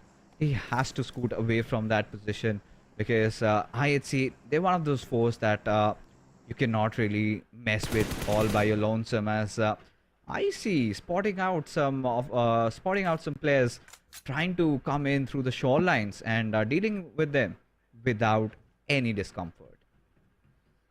Regicide again in a very bad spot. Yes, they are going for this water rotation, but they should be aware that Stalwart Esports is kind of anticipating that some team will definitely try and come from the waterways, and they're ready. On the other side, Jalad, well, knocks himself by falling, and I hope his teammates are nearby so that they can go for the rescue mission, but I'm worried about Regicide. The consistency is coming from the Pakistan teams, but in a negative way. They are on the bottom every single time. They get taken out pretty early in the game. The plus of 3x Esports are again left with only one player. Magnus left with 2+. TUF also left with 2+. So all the Pakistani teams, they are suffering except for Aganex I8. Even Aganex I8, they are not performing up to the expectations which we had. And right now, Rashan in the water can't do anything. And Stalwart Esports, well, they're ready. And TUF looks like Leo Esports. They are going to pick up Edgar as well. And now TUF, they're left with only one man. I'm kind of surprised. None of these teams have really opted for taking over those western shores, right? Magnus is really close. They can decide on doing that, because it's a little bit of a different iteration of a similar southern circle that we had yesterday in the first game of Erangel. But for now, for Medical Vibes, looking quite solid, right? And considering how they are on a winning hot streak, the second one also could come in, but they really need to count the chickens first. And they have to ensure that they keep their enemies at bay. Do not let anybody come in, as Doc has sensed trouble. And it is the AWM. Quite a rare sight these days. Not a lot of players opt for this big green cannon. And once you have it, you are good to go. Along with that, a level 3 helmet and armor, as MABETEX deciding to close in on Praveen, who has to be holding on to his spot, but gets picked off by the players of MABETEX, as he still does manage to take down one, but that is not going to bear any result, because the other players of Highvoltage aren't really in the position to provide him that quintessential cover fire. Yes, he forced down Aganex I8 Blade out there, but for now, Aganex I8 Blade is safe, but his teammate has been knocked down. He has to go for the rescue mission onto the fallen players. At the same time, all these teams, they're fighting in the blue. They're at the mercy of the blue, few hundred meters away from the circle, exactly 100 meters away from the circle. They have to prioritize the rotation, because it's the stage 3 circle, and the blue will dish out a lot of damage. At the same time, 4MV, they are going for the bridge block, so it's not going to be easy journey to cross the bridge. And Highvoltage DC, they already lost on to Praveen from the backlines. IHC is also coming in.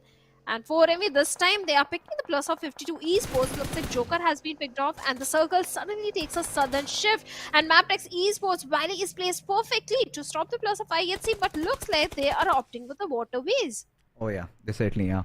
You know, at this point, IHC, a little bit of a pickle over there, losing out on Zol, not the ideal circumstance they would try to be, especially with so many of those teams trying to carve their way inside the zone. And this is where the real fight really breaks out. As you can see, Malik is spotted out. Alex dishes out quite some hefty amount of damage as bodies are starting to fall. For Medical Vibes getting rid of 52 Esports, as Godless responds back. Malik's head cracked open at this position. Jiggle, he just has to wait for this golden opportunity, as one after the other, Highvoltage DC, they're being dealt with.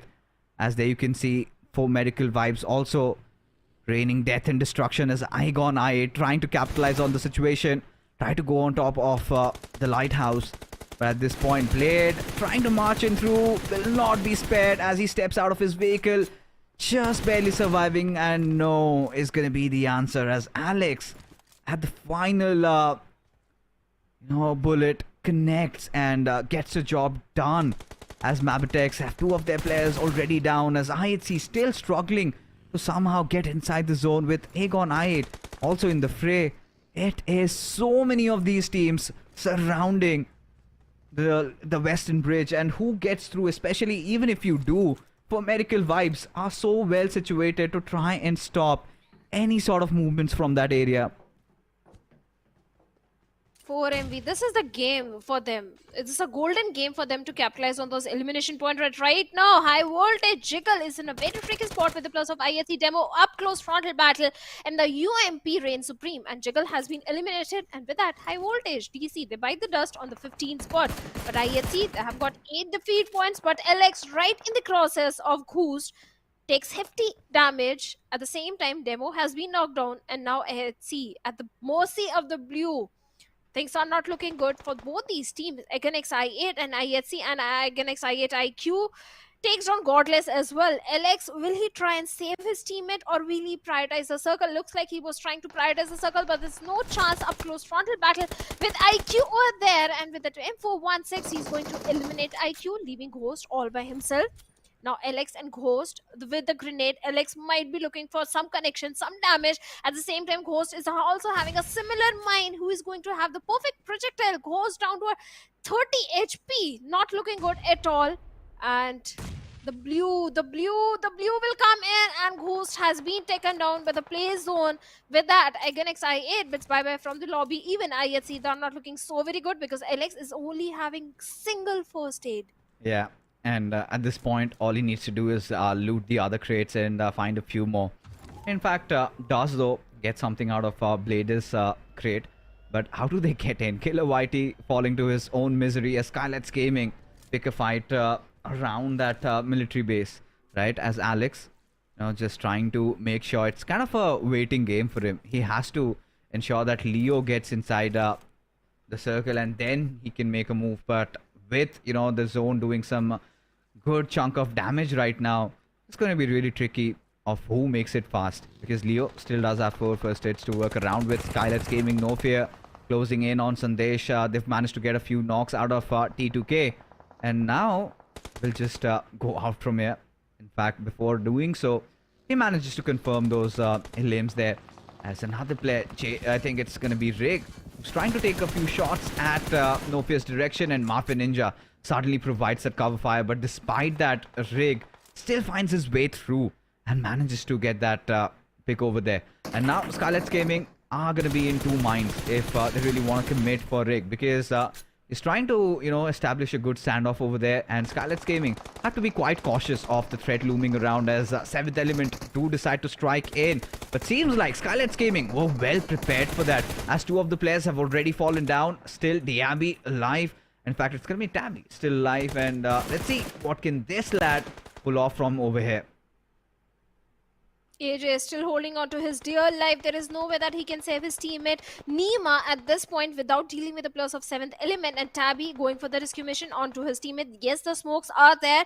This is the moment that AJ with a grenade can take down the entirety of 7th Element, but he takes down T24 OP, leaving Tabby on a sliver of HP. There is still time that he can deal with Tabby and save Nima in this situation. Yes, the smoke wall is there, and AJ is slowly moving forward, but I'm worried. Magnus Esports, they can spot all the smoke, and maybe they can do a third party in this situation, and that is when SKYLIGHTZ Gaming, they can fall apart. Tabby is still trying to patch himself up. All he has is the bandages, trying to work with them.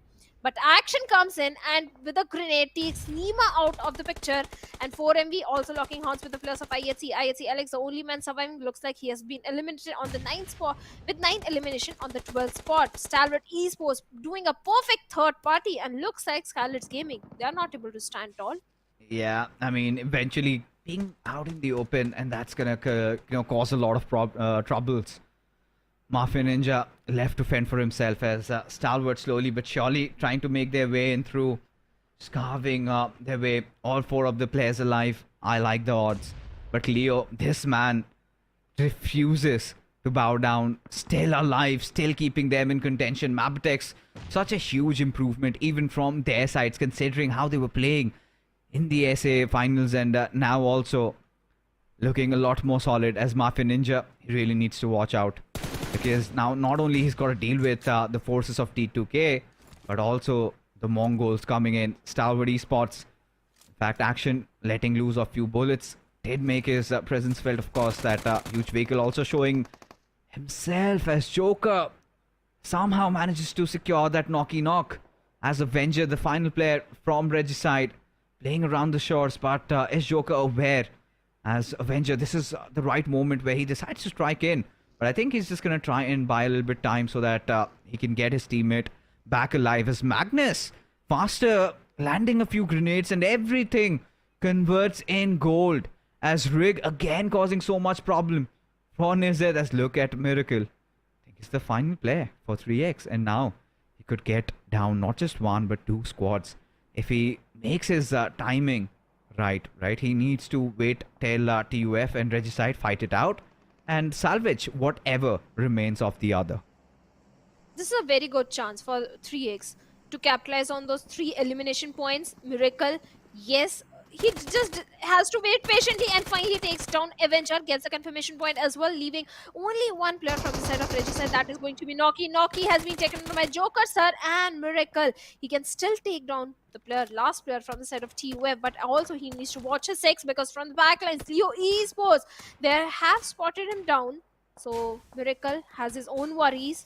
He can blow up that vehicle and find a good cover for himself, but will that be enough? I don't think so. On the other side, 4MV, they're still leading with good elimination points. They have a very good position as well inside the circle, trying for that northern dominant control by picking the players of T2K. Jane has been eliminated and so is Rig. And now T2K left with only one player. And no, that is not the case. T2K, they have been eliminated and so are the players of SKYLIGHTZ Gaming. 4MV Dog, now the next victim are the players of Leo Esports. They are going all bonkers. They are hunting down the players. Oh yeah, I mean, this is where, I kind of had figured that for Medical Vibes have maybe cracked the code, right? Like I said, it's not just the first knock you get to see from that AWM. He gets that coveted weapon and, kind of exploits it and feels like a cheat for him, right? The way he's been connecting those shots, and it's a very rare sight to see, any player yielding that weapon, and he's done that in good fashion. As for Medical Vibes, they're all over the place. Look at East, just kind of scouring through the land, making sure there's nobody around. But little does he know that Leo is still waiting in hiding. And I think Leo has to hit at the perfect time. And if he does, he can cause some major injuries for Medical Vibes. But Leo Esports, they have been phenomenal this game. Also, 6 finishes already for these lads, and have made it to the top 7, as now finally for Medical Vibes decide to knock on the doors of the final players of MABETEX. It is going to be Leo who gets dealt with. As for Medical Vibes, will try to quickly get East back on his feet, as soon, look at them, 10 defeat points already, and still have all their players up and running. So this is one of those teams that are the stronger contenders in getting the chicken dinner, up until the force of Stalwart decides to stop them at bay, trying to gatekeep them. You've got Tops, you've got IC. Nirzed has got a different duty. I think he needs to focus on that southern island, in fact the southern base, and that is what he's going to try and keep under his control. But IC really needs to watch out for those AWM shots. I think one of them connected, and look at the amount of HP that got chunked out of IC. I see. How can he survive, Dog? Out of 10, Apex is having 7 elimination and he's looking so very strong. Still, 4ME, they do have good throwables, good resources in their hands, which they can use against the players of Stalwart Esports, and they're aware of the position. But Tops with that M416 is pinning down East, and they are out from the safe circle, and East and refuse. They have to move inside the circle. That is going to be a big challenge, with Tops keeping a close eye onto them. On the other side, Apex and Dog, they are inching closer to Tops over there. They can bring some relief by taking down Tops, but that won't happen, as Tops with an M416 takes down refuse. A lot of utility smokes has been deployed by 4MB, but that is not going to help. Yes, the player is going for the rescue mission onto the fallen comrade. It's going to be so important. It's going to be so pivotal for 4MV to make this rotation right now. Yeah, I mean, Refuse at this point, he's pretty much refusing to die, but I think he's going to be the scapegoat. He needs to provide that escape route, but that does not happen. NIRZ puts a stop at him as East could be next. Really stuck between a rock and a hard place. How does he make a movement unless and until his teammates could provide some cover fire? But that does not happen as Leo bounce in on the players of Medical Vibes. Now, this is something that they had not calculated. This is something that was unanticipated. And that one player, you know, them going after, I think, Leo from MABETEX has caused so much trouble for Medical Vibes because they had such a good control over the game. And now they're really fighting with life and death, trying to get inside the circle with every single player falling down on their knees as East has also been dealt with. 2 more players surviving. Haidami has closed in. Tops deciding to go after him also. And seems like he's also given his position away. But Apex eventually deals with Haidami and will get that finish on Haidami secured for himself. Now it's only Apex and Dog. They have to do something miraculous if they want to get the chicken dinner. On the other side, Top so very close with that vehicle to the plus of 4 MV. I don't know what he's trying to do. Maybe trying to lure the players out of their covers, trying to get the information. He was moving under the supervision of his remaining players, and the grenades can be so very detrimental for both these teams at this point. The Molotovs are already there, and Tops, he has been pushed back. Apex and Doc, they're still trying to fight against Stalwart Esports, and the numbers are not favoring with only 4 teams and 8 players remaining. Leo Esports, they did heavy damage on the side of 4MV, and look at Tops, he's slowly crawling his way, moving closer to Apex. On the other side, IC and NIRZ also giving the perfect cover fire required for him at this point, but he needs to realize at this point he has to regroup with his teammates. He's overcommitting into this fight, and that's where the rotation has already been made. And Stalwart Esports, they have the majority of the control of the circle, and so does the players of Leo Esports. Yeah, I mean, at this point, Stalwart Esports a really rough spot because they decided they're gonna take that higher road, right? Instead of trying to face for Medical Vibes and get into a rough spot, it's better just to back off and stay at the mercy of the blue, just around the edges, and try to get something going on for themselves as just those 10 bullets and whoa, does connect. Such has been the style of play for Doc. Seems relentless at this point. Still somehow little away from the zone, needs to get 10 meters in and needs to go in for a push. I think what he's got up next for himself is trying to fight against the players of Leo and will instantly ram in on their compounds along with Apex as they find Liquid out in the open, and now all they have to do is deal with Sus, who is left to fend all for himself as has that UMP and goes charging in, tries to take down Apex in the process, but Apex still, you know, being aware that Doc is around him. The numbers really not helping Leo as they get eliminated. And suddenly, Stalwart look to be taking control over the situation. NIRZ closing in on for Medical Vibes as Miracle could pose to be a thorn in Stalwart's path to glory. Oh, he can be that ugly thorn for the players of Stalwart Esports. 4MV, they do have a good compound to their name, and the way they are accumulating those elimination points for themselves, 4MV was so impressive. They ought to get this chicken dinner, but Stalwart Esports, they have the numbers advantage. They have the 3 players, they have the information, they have already scouted the entire circle. So yes, Stalwart Esports are also looking very strong contender for this chicken dinner. On the other side, let's see Miracle, whose game he's going to ruin, because no one is aware about his position and the way he's crawling his way inside the circle. Well, he can't take down NIRZ because NIRZ is unaware, no idea, but Miracle knows. Miracle knows there is a player on the other side of the ridge on top, and look at him not giving any sound cue, taking the advantage of the foliage that Erangel offers. Maybe it's a little bit when NIRZ finally spots him and he's not going to spare him. And 3x, they have been dealt with. They have been eliminated. Now 4MV, the Mongolian domination. 4MV versus Stalwart Esports. Who is going to get this chicken dinner? Well, I mean, at this point, for Medical Vibes, they've got some good cover, but Stalwarts do have the numbers capitalize. And NIRZ, I think with that little smoke, he wants to get in close, replenish his armor and helmet, and if he can find something like a Groza or an MK14, I think he's going to be pretty pleased with his discovery. And would be interesting.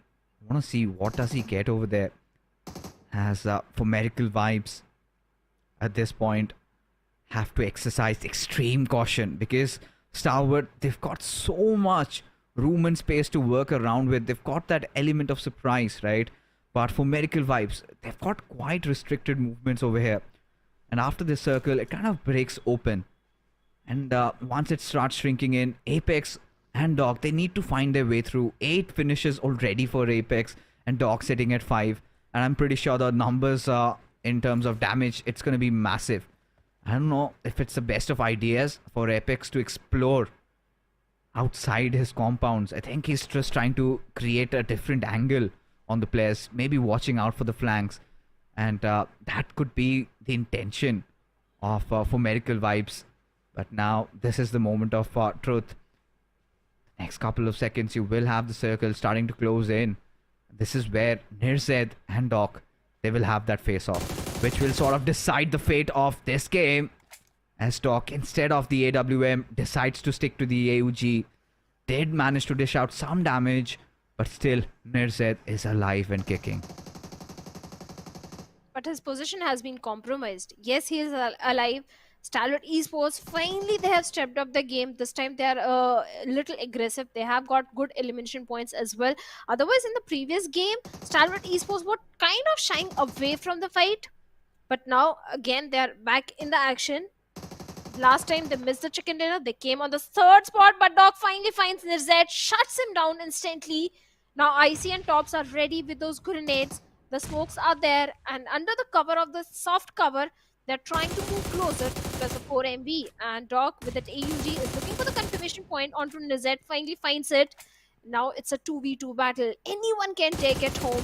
4MV, the advantage which they are having is the compound. They do have a very good compound to their name. 14 defeat points already there, and Apex is already crawling his way, moving closer to the players of Stalwart Esports. Yes, that hard rock is going to help Tops in terms of the hard cover which he's having, but he needs to find exactly where are the players of 4MV. That is when he can lob those grenades. And Apex, he was so close. He could have been taken down by that grenade. Yeah, just bombarding through. And there you have it, Apex being picked off, and this is the moment of glory for Stalwart Esports as one after the other, it has all rested on the shoulders of Doc, who is going to be pushed in from multiple directions as Tops, making no mistake, somehow surviving just with barely a margin of HP. And Stalwart Esports, the Mongolians, finally strike a very well fought chicken dinner, and they are going to enjoy, savor every single moment of that. And what a game it was. The Mongolians finally managed to invade in their own territory. And yes, they come out through, and Stalwart, such a huge sigh of relief for these lads.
Wow, what a game it was. Boiled down to the wire, and well, what a winner chicken dinner for the Mongolians. Stalwart Esports finally strike, and oh, you know, that got pretty intense, right? And a perfect game that you could have imagined, right? Everybody being so cautious, and props to for Miracle Vibes, just barely missed from the chicken dinner. But Stalwarts, I think this is where it came down, the final showdown, and that one mistake, I mean, of course, can't really help it, right? Tops having that semblance of cover, he kind of exploited that and gets to be the hero. Nirzet was creating that flank. But yes, for Doc, the way he played along with his teammate, both of them were amazing. Even Apex also can't really take anything away. I'm pretty sure one of them is going to be the MVP, but Stalwart, they take this one. And with good frag numbers as well. Stalwart Esports, this time they're having good elimination points for themselves. That is going to help themselves rank a bit higher in the overall standings. But like you said, MVP this time I thought is going to be Apex, but no, it is Dog, the sniper man, with that AWM getting 6 elimination and a very high damage number, 0 assists, 6 knocks. Perfect starts coming in. Dog has always been the impressive one, but earlier in the league plays and SA finals, it was the grenades that were coming perfect from his side, but this time the AWM was also reigning supreme, so he's always impressive. Oh, it certainly was, right? And especially those kind of the heavy chunks of damage that he was dishing with that big green cannon. It was sort of inevitable that damage numbers had to be massive. But look at Apex also, 8 eliminations for this lad, 784 points of damage. And you know, at this point, you know, Tops, Nirzed and Sus, right, are the few suspects. And it was, you know, you can't really keep Tops and Nirzed away when Stalwarts are getting that chicken dinner, right? Beautiful play executed by these lads and delivered when it was necessary, when you were kind of wondering where did Stalwart vanish, and they come swinging through. They did. And the match summary also, it is entirely about Apex and Tech, how they were raining death and destruction. 8 eliminations from Apex, the highest one, the highest damage from Dog. Even Sus also. Leo Esports, they are very impressive. They've done their homeworks, they're looking prepared for the SEC championship, and the way every single game they are playing, they are looking very good. MABETEX Esports, again the consistency coming in this time with the highest healings done. They were going for the late rotation, because of which we can see this high healing number. But in the match ranking, we have Stalwarts on the top with 21 points. Yeah, of course we do. And you know, considering how, you know, things have worked out in this one, for Medical Vibes and Stalwart getting some good decent points, 21, 20 to their name. Leo has been quite impressive so far. You know, have secured well 10 to their name, and IHC 9, I think, still struggling with trying to figure out to get a few position points to their name. And you know, you've got to give props to the lads, right? It was such a heavy battle going on over those bridge areas, right? So many of those teams. You had Aegon I8, you had MABETEX making life worse for them, and IHC still somehow, you know, managing to try and close in on the gap. But for 52, DRS, Highvoltage DC, Magnus, Regicide, 7th Element, and Aegon I8, you kind of feel Aegon I8 to be kind of missing, especially after how they started off their journey into the PMPL as a championship. They really need to, you know, start making a comeback. Decision making also, they tried to pick fight with the class of IHC in the blue. They could have opted for the waterways, and that costed them their lives. So yes, against I8, they really need to step up. At the same time, 3x Esports, this time they are getting good placement points because they were holding on to the complete southern shorelines. So yes, they do have good position points and good elimination points as well to work around with, but still they are in the danger area. But for MV, well, with one chicken dinner, they are on the top with 82 points. Oh yeah, and you know, taking a look at the overall rankings, like you said, for Medical Vibes, right back at where they usually enjoy themselves to be at, right at the tippity top, and starting to create that difference in terms of the scores between them and the second spot. But second, third, and fourth, we've got some close competition, with Leo Esports being quite consistent. I think they've been one of the most consistent bunch. MABETEX also getting those 30 points, the highest placement points so far. And for Medical Vibes, I think this has been their day of comeback, right? Come with the second day. And Stalwart Esports also, I think, finally recovering in terms of all those position points that they had sort of missed out on. And they're going to enjoy their 6th spot at least as of now.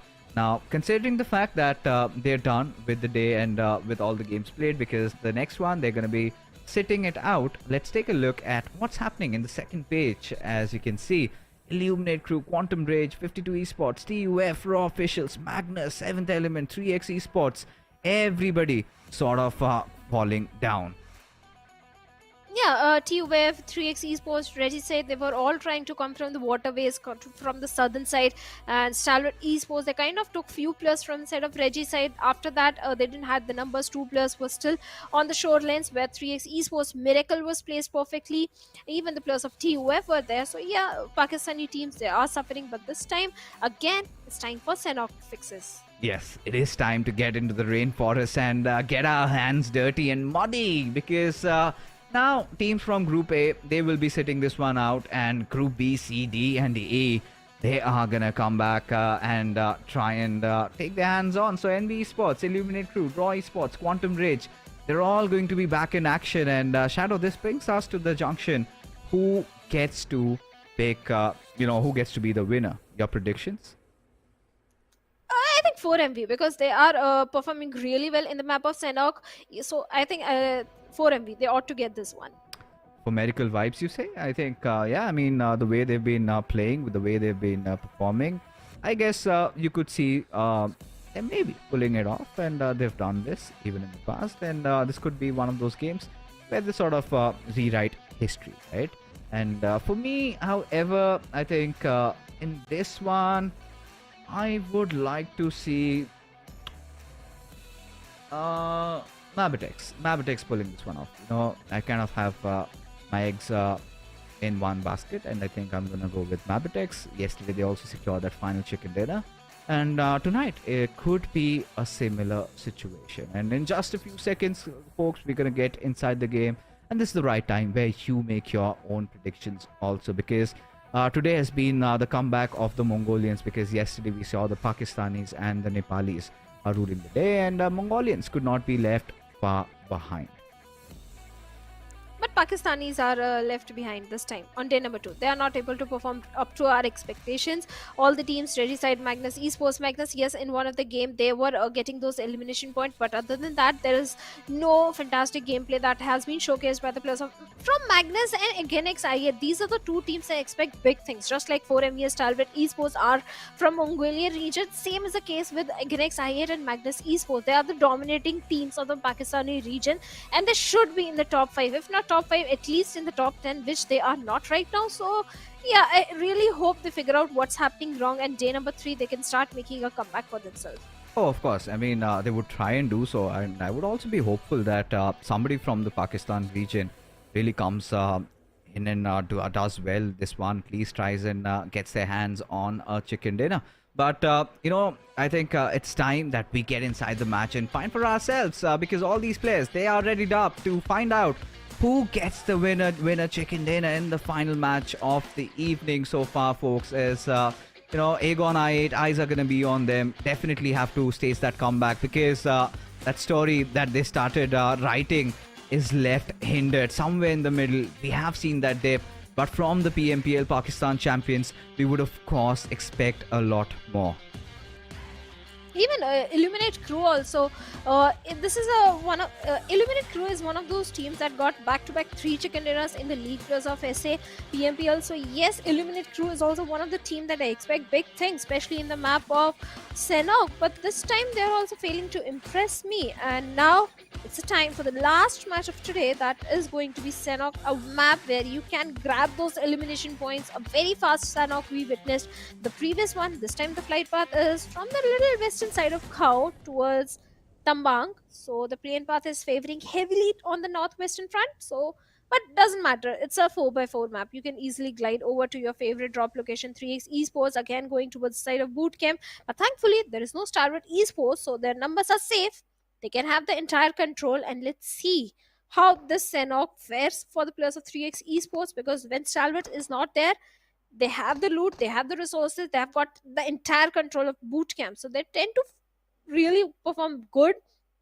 On the other side, 4MV heading out towards the side of Painan, but looks like there is a drop location clash in Paradise Resort again. Like I was speaking, Illuminate Crew and NB Esports again back to that healthy rivalry, and looks like they are going to engage in a fight with each other. Towards the southern end also, we have the plus of Raw Officials and Quantum Rage gliding together, so there is a possibility of one more drop collision happening on southern front, but this time the circle is towards the northwestern side. With a plus of 52, seventh element, they can really capitalize. Even the plus of Reggie side, if they go for a early rotation, they can have the control of the Camp Alpha Island and maybe get something good out of it. But looks like Raw official, the misery continues in Sanhok as well. They were aware of the players of Quantum Rage and they still went for the drop collision, and looks like now they are paying the price. Kancha has been taken down. Yes, Halsey takes him down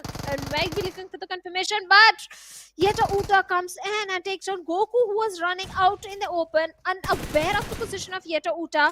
Halsey gets the confirmation onto Kacha, but still, Raw officials, they are not in the best of the state, as Claw is down to a sliver of HP and Raw officials down to only 2 players. Yes, Goku has been eliminated. It's a 2v3 situation.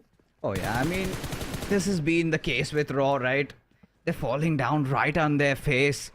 And at this point, Claw, he's got to tuck his tails and run. Yeta Uta in no contention of even trying to provide cover fire.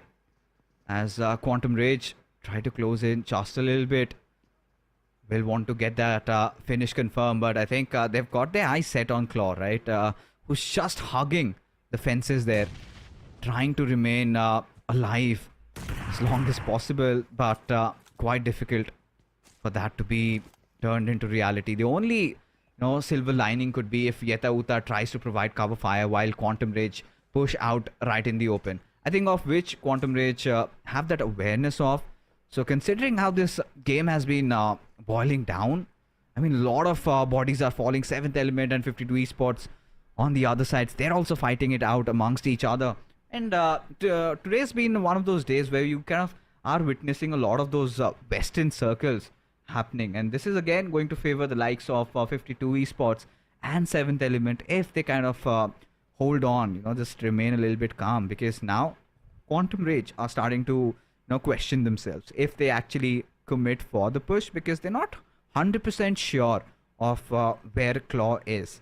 And Yeta Uta, I think, has that barrel to work around with. But I like what Antanatan is doing, right? He's created another flank. And the moment Yeta Uta tries to, cause any sort of troubles, I think Quantum Rage can respond back in a better fashion. Oh, they can. Yeta Uta has already done enough damage. He was able to pick Goku out in the open, and always from the side of Raw officials, one player that has impressed me is Yeta Uta. Whenever he gets taken down, I think Raw officials, they tend to lose their confidence and they lose those 3v4 fights against any opponent team. So this time Yeta Uta is still there in the picture. Yes, he was able to create that opening, but other players also need to step up. They have to be with Yeta Uta and try and engage in those fights, because every time Raw official, they play as a unit, they win those 4v4 fights. But looks like Senior, he's still hunting for the players of Raw official, but they are not aware where exactly the players are. And Raw officials, well, they are hiding. They have all the reasons to hide because they are in the danger area. They need those points if they want to be in the top 16. And day number 2, they definitely want to finish in top 16, especially in the last game. They want to deliver a good performance. But on the other side, few of the teams have already gone for a very early rotation, like the players of Magnus Esports already having the northern control of the Camp Alpha Island. On the other side, we have MABETEX and Aganex I8 going for the late rotation. Oh, they certainly are. And for Miracle Vibes, take a look at them. This is the confidence that they wanted, and such has been instilled inside their hearts. Hearts of iron right now. At this point, they seem to stop at nothing at all. And, considering, they kind of had managed to secure a chicken dinner in the previous game with a similar sort of a circle, they would want to replicate this again. A little bit of, Camp Charlie fight still, I think, just kind of turned into a stalemate over here. But for the lads of Regicide, it's going to be a long, arduous path, because they not only have to deal with Miracle Vibes, also could get surrounded by 7th Element while they decide to traverse through the bridge. As Yeta Uta still remains in hiding. As look at Tantanatan, he's gone pretty deep. And, both these teams have to now think of ways of making it inside the circle. It's going to be such a long journey for them. Especially when you kind of try to hit the edge of the circle from the southern side, go through Nakham. You've got players of DRS waiting for you. Now, finally, for Miracle Vibes, decide to strike in on Regicide. Noki, he's already started cooking up a grenade along with Apex. From Avenger, he's got to try to provide that cover fire, but fails in doing so as another grenade gets flung over by Avenger, still not hitting its mark. As for Medical Vibes, have taken down one, will spot out the second one, and instantly decide to push in at his direction. But in doing so, East has exposed himself to Vaz, who shows no mercy and instantly picks him off. And Noki has been already taken down. Now it's a 3v3 situation. 4MB Apex having the control of the compound, but the Molotovs can be so very deadly for Avenger. He has been forced to leave that cover, and now Regicide, Avenger out in the open, picked by Apex with that UMP45. The numbers are dwindling down for the plus of Regicide. The split that is coming in from them is not working in their favor. At the same time, from the backlines, even the plus of DRS also moving forward. So there is a chance of a third party happening. On the other side, Eliminate Crew, they have managed to eliminate the entirety of 52 Esports on the 16th spot. I thought this team was showcasing a very good improvement, but now again, a bad game in their favor. 4MV, they're aware of the rotation coming from the side of DRS, and DRS, they're in no mood to do a third party at this point. They want a good spot for themselves inside the circle. That has always been their priority, but they need to be careful of 7th element, and with a vehicle run over, takes one player from 7th element out of the picture, and Delta gets the instant confirmation as well. Yep, now DRS utilizing the vehicles, trying to get in, get a few finishes here and there. For Medical Vibes also, especially after taking that one loss in East, where he kind of lost sight of Vaz. In fact, was kind of tunneled in trying to take down Avenger, and eventually did fall down to his own misery. But as all these teams, you could see T2K, whoa, they're really out for a swim, aren't they? And seems like those fumes coming out from their vehicles shows that they've been spotted. And guess who's in a mood for some fishing? It is the players of Magnus, and T2K, their path to glory is stunted, with Magnus just watching over them. How do they get in? That's a big question. Unless and until the circle goes way directly going down, where Magnus have to move out and get in, I don't see a world where T2K make it to the shores alive. Oh, there is a very slim chance. The odds are definitely not in the favor of T2K, with Magnus placed so perfectly. But on the other side, IHC 3x Esports, they're also trying to cross that river bank, and while doing so, 3x Esports, they can go for the trade drop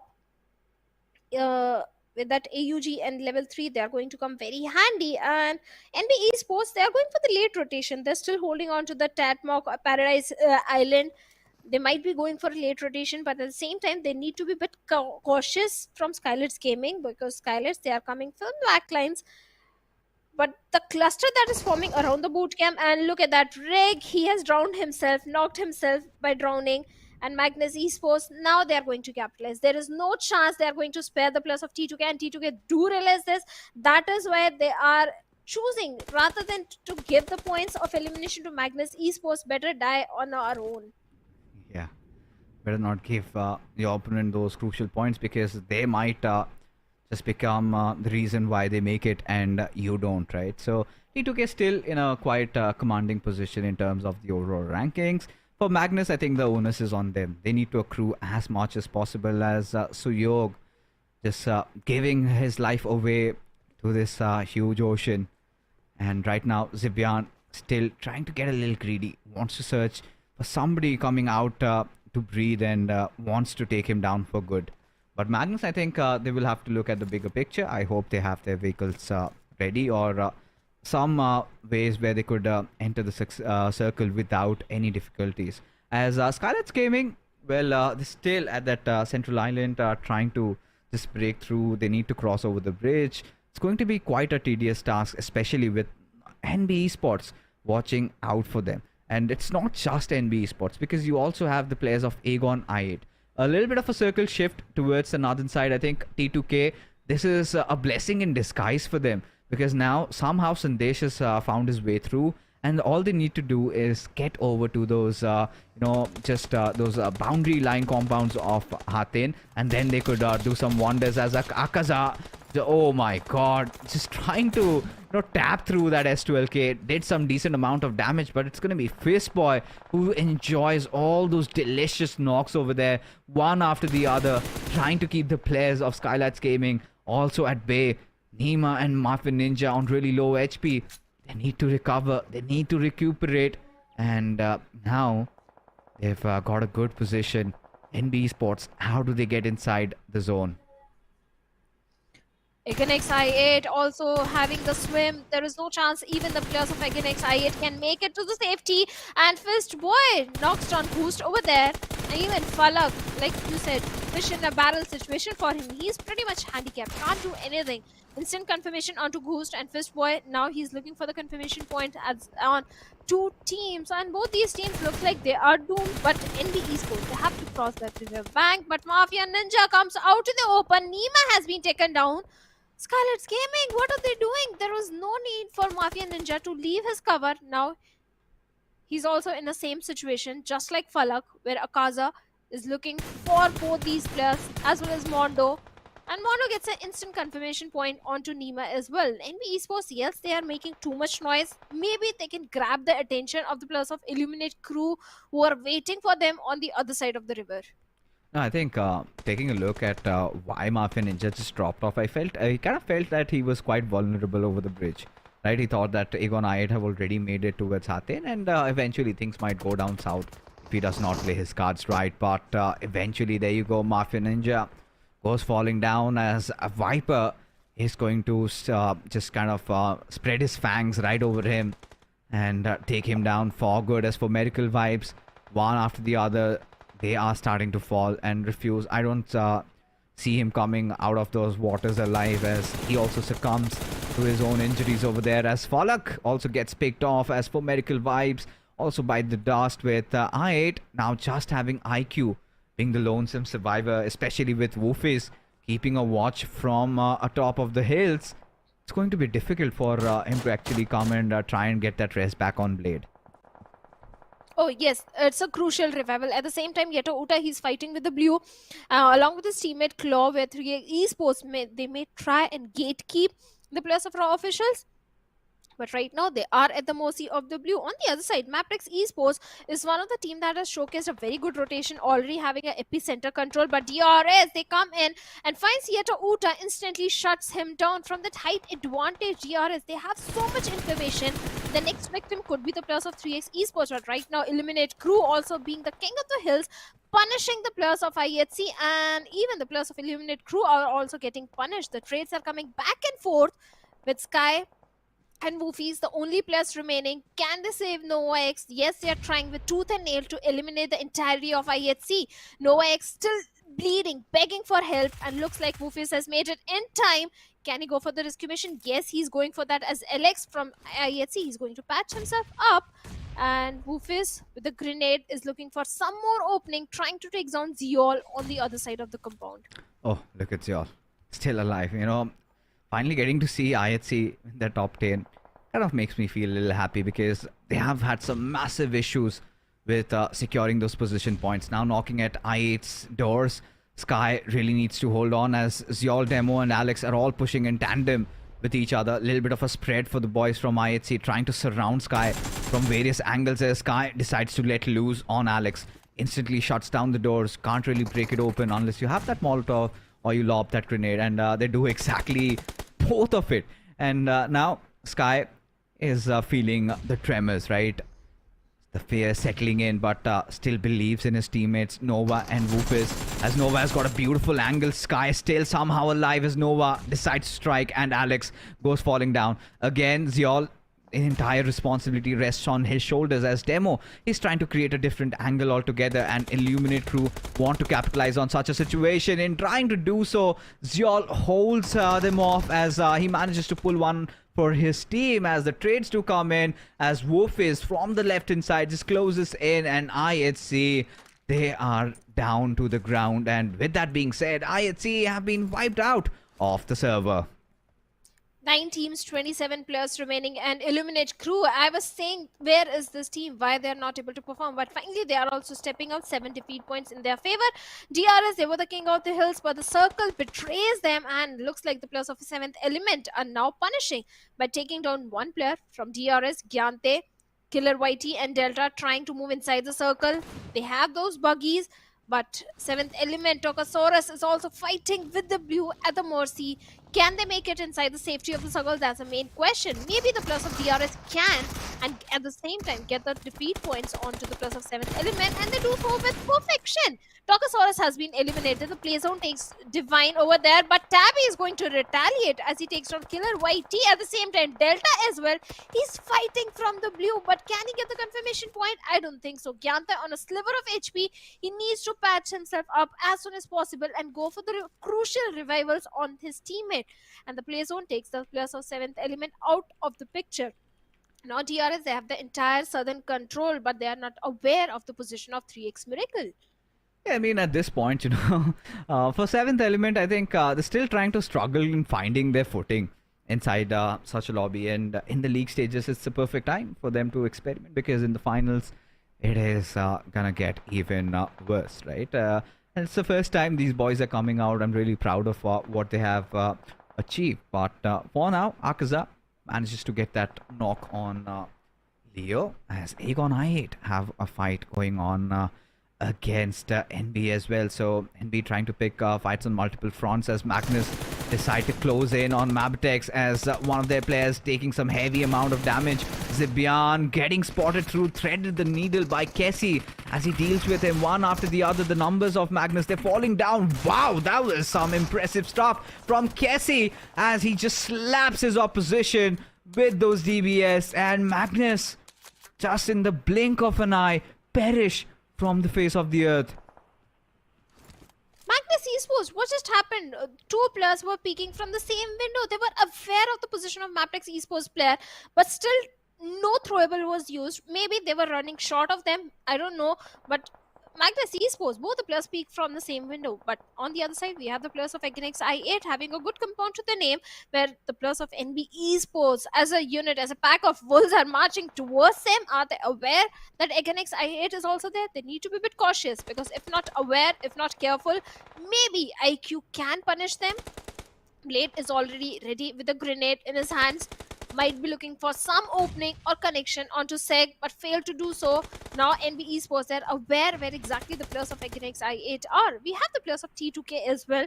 The circle is entirely in the favor of MABETEX Esports. This is their game to lose. Oh, this certainly is. I mean, at this point, MABETEX have such a commanding spot. But look at Delta and Killer and Gante. They need to get down, especially with MABETEX keeping a close watch. It's going to be really difficult, but I think Leo has got his attention on the players of NB Sports over there. And Aegon I8 and NB, that is a battle that is going to eventually erupt at some point or the other. With T2K also trying to play spoil spot in that particular fight, with Kessie trying to apply some massive amounts of damage over there, trying to connect those shots. Mondo goes out in the open, still spared, somehow alive, breathing, as Wally takes down Kyante as he makes his way down the hills, as Akaza falls down to I8, and that takes one of those players of I8. And now with that being said, NB Esports decide to march in on Blade. I mean, pretty much aware of his position. Blade does have the DBS to play around with, as Seg goes falling down. Everything has gone wrong for NB Esports, as one player, Akaza, survives while the others lie down on their knees. It is going to be a 1v1 situation where Blade could just swing through with that DBS, and if he connects his shot, it might work out. But Blade still taking his chances, bobbing and weaving, and will find that final elimination. Aegon I8's Blade gets to become the unsung hero for his team over here, as MABETEX on the verge, on the cusps of winning this game, as DRS Killer YT just trying to keep himself alive for as long as possible, as Jane and Sandesh still in the cover of those compounds around Hatin, as Wally decides to go out for a soiree, wants to spot out somebody from DRS, instead gets responded back with a lot of bullets, but still no outcome for the players. But eventually Sandesh is the one who gets that final elimination on DRS, as they also bow out. And now 3 teams, 7 players remaining. MABETEX, they have the numbers advantage with all the 4 players alive. Things are still looking very strong for the players of MABETEX Esports. On the other side, T2K, I'm surprised the way they have made it inside top 3, because when the rotations were coming in, they lost 2 players. It seemed impossible, but the circle was gracious enough. It was again and again in the favor of T2K, and this time they are still surviving. With Wally out in the open, hefty HP has been taken out from him. Now he needs to patch himself up. Leo, don't make the mistake again, because Sandesh is ready with that M416. But the armor, look at Sandesh armor. He's not having too many first aids or the medkits or throwables, just a single grenade and single molotov and a damaged vest. So Sandesh, you also need to be a bit careful, because it's not just one. Two players might be shooting in your direction. This is brilliant. This is brilliant what MABETEX are trying to do. Trying to go in a little bit more towards that eastern side. If Wally can get that, then he blocks off that little semblance of cover that T2K have to play around with. But that is not going to be necessary, as MABETEX again finish things off with a victory. A well-deserved one, as sheer patience and sheer grit earns them the title of the winner chicken dinner, as they again end the day right at the tippity top at the overall rankings with 19 points in their bag.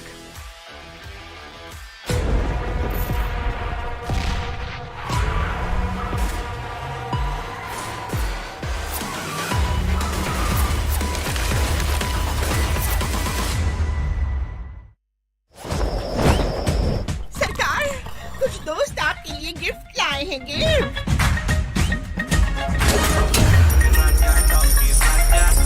अरे वाह!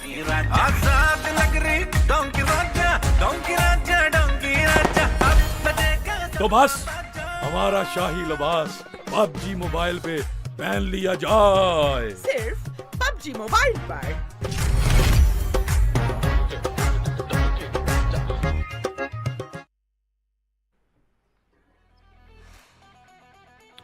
All right, what a moment it has been, right? The Mongolians finally thunder strikes, and the entire SA region trembles as they set foot, and they are here to conquer. MABETEX Esports, a very well-earned victory for these lads, as I think in that game of Sanhok, they had everything right down, and I think it was quite difficult, especially those final moments. The only way I saw T2K really losing this one, winning this one out, was if they could stop them on their flanks. But that was not the case, right? What Wally were trying to do was try to create a better angle, because what T2K would have done next is get over the fence and take cover from the vehicles that were lying in front of them. So had they, just succeeded in their endeavors of going a little pushing down towards on their east, then I think there would have been nothing left for T2K to fight for, would have been a checkmate. But things did not really come down to that. I think MABETEX, the moment I guess they dealt with the forces of Magnus, I felt like this was pretty much their chicken dinner, because I loved how they kind of hindered NB Esports also, and Blade somehow becomes the star of his team, Aegon I8, when they were being pushed off. And it was a wholesome game. I absolutely loved every second of it. Oh yes, it was so very aggressive. So many good rotations were being showcased. Even the circle was playing its own game. But we need to start criticizing the bottom teams, because every time we do so, the team starts performing. We were talking about 3x Esports and Egan I8. This time Egan I8 is having a good outing in this one, but the MVP is going to be Killer YT from DRS. DRS, they were able to do so much damage from the tight angle, the way they were able to pick good players. Initially, it was Team Regicide they locked horns with. They were able to get good elimination points at that situation. The Rob clash that happened, but 3 elimination on Killer YT, 709 damage, a very high damage number. In fact, a very high healing done number as well, because DRS, they were at the mercy of the blue. They were fighting with the blue because they were going for the late rotation.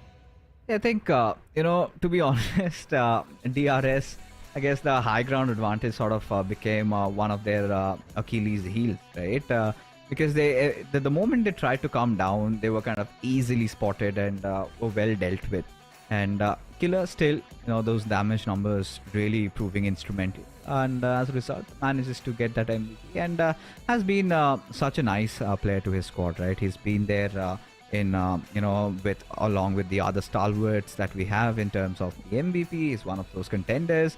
Fistboy, Sky, few suspects are new on the board, especially Sky. Illuminate crew finding some respite, but Matt Sumry in front of us, Yes, highest eliminations for Kessie. I loved what he was doing inside that little compound.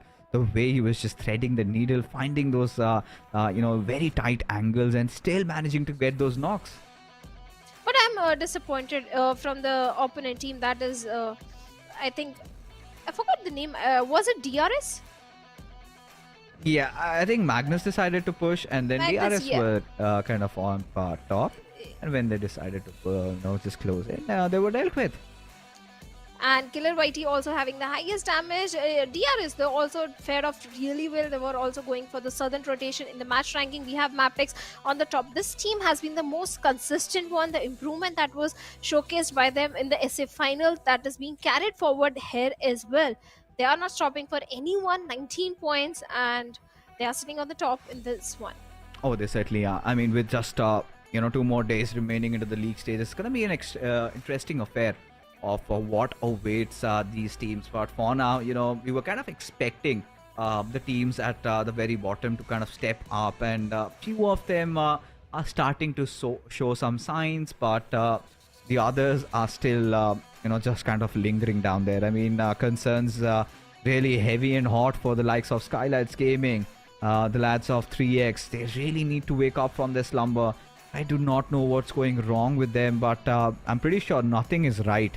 And same goes with Regicide also, with the way they've been playing. And we'll have a more vivid picture once you kind of take a look at the overall rankings. MABETEX right at the 90th, with 90 points, right at the very top. With For Miracle Vibes not far behind, just 6 points separating them from the top spot. T2K Esports, Highvoltage, they've been doing pretty impressive. DRS have been holding out on their own. I mean, consistent performances they're expecting is head in to the finals with a decent ranking. And Leo Stalwart, I think we could see some good consistent plays from their side. NB Esports, however, have made one of the biggest jumps so far. Aegon I8, a little bit of redemption, especially courtesy to Blade, how he played in that final moment.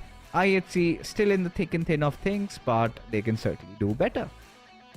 Oh yes, they can certainly do better. IHC against I8, both these teams, they can really do better. This time Stalwart Esports, they have taken a downfall of 1 spot, but I want to see which teams are on the bottom, if there is any major change, and that is definitely there from the side of 7th Element. They have taken a jump of 4 position points, and now they are sitting on the 13th spot with 28 points. And if they keep up this consistency, I'm very sure they're qualifying for the finals. Even the plus of Raw officials, they have started stepping up. That really need to work on those placement points, because they are not able to survive for a very long time. So if they work on the placement points, I think Raw officials are good to go. 27 points to their name. But Regicide, SKYLIGHTZ Gaming, 3x Esports still on the bottom, and SKYLIGHTZ Gaming, well, that's a very surprising name over there. Yeah, I mean, a huge surprise, especially at that spot. But from the 12th to the 20th position, I think it's still wide open. It could be anybody, and we're going to see a lot of volatility tomorrow as well. So T2K Esports playing some really good game of PUBG Mobile tonight, and you could see Suyog being one of those crucial players for his team, and along with Jane, their duo has been working wonders with Sandesh. He kind of decides to stay aloof from his team, but still gets the job done on those multiple scenarios. And looking at that, T2K, this is not all of their matches played, because number should be 8, but it's still 4. So kind of wondering if that's really the updated stats. But regardless, I think coming back into the fray. So elimination leaders: Apex, Malik, Doc, Kayla YT, Suyog. You could see these players, they've been really going and hitting quite heavy. Well, they certainly are. Apex, I'm not shocked. He was always on the top of elimination leader, even in SA finals. And look at that elimination, 25 already in his pockets. Malik with 18 elimination from the side of Highvoltage DC. Highvoltage DC, they have been the impressive ones in this SAC. Even Killer YT with 17 elimination of his own. And looking at the day summary, well, it was started by Nepalese domination, with T2K getting a chicken dinner for themselves. Oh yeah. I think, at this point, taking a look at the day summary. So, of course, it started off with the Nepalis going in hot and heavy. And T2K still looking strong. For Miracle Vibes, NB Esports, Stalwart, and MABETEX, especially the Mongolians, they were looking really good. Oh yes, they were 4ME, Stalwart Esports, MABETEX Esports, 3 Mongolian chicken dinners coming in. So finally, the Mongolian domination, which we were talking about yesterday from the set of 4ME and Stalwart Esports again back. And MABETEX Esports, well, they were already there. They were the consistent ones. But let's see if day number 3, Pakistani teams can also start stepping up, because in the last game, Aganex IE did showcase some signs of redemption. I think. Yes, like you said, right? Aegon I8, they've been sort of the front bearers for that region, because apart from Aegon I8, I've kind of been missing that edge from the other teams, because 3x, I don't know what they're really up to. Magnus, again, one of those teams that I feel can put a lot. 7th Element, they're trying, but they're kind of struggling there. Regicide has been completely missing for me. So yes, I think Pakistani players really need to just wake up and get themselves back in and do something, and get things rolling down, because we're almost we've already hit the half markers, right? Everybody has played their 8 matches, and from here onwards, you will have those remaining 8 from here on forward. So here and forth. So at this point, the question remains if the Pakistanis make a comeback tomorrow or not. But the show still goes on. But for now, folks, we are done with all the matches of the evening. And Shadow and I, we're going to be calling it a night. We'll meet you tomorrow, same time. So you don't go anywhere. Till then, take care and have a good night.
Yeah.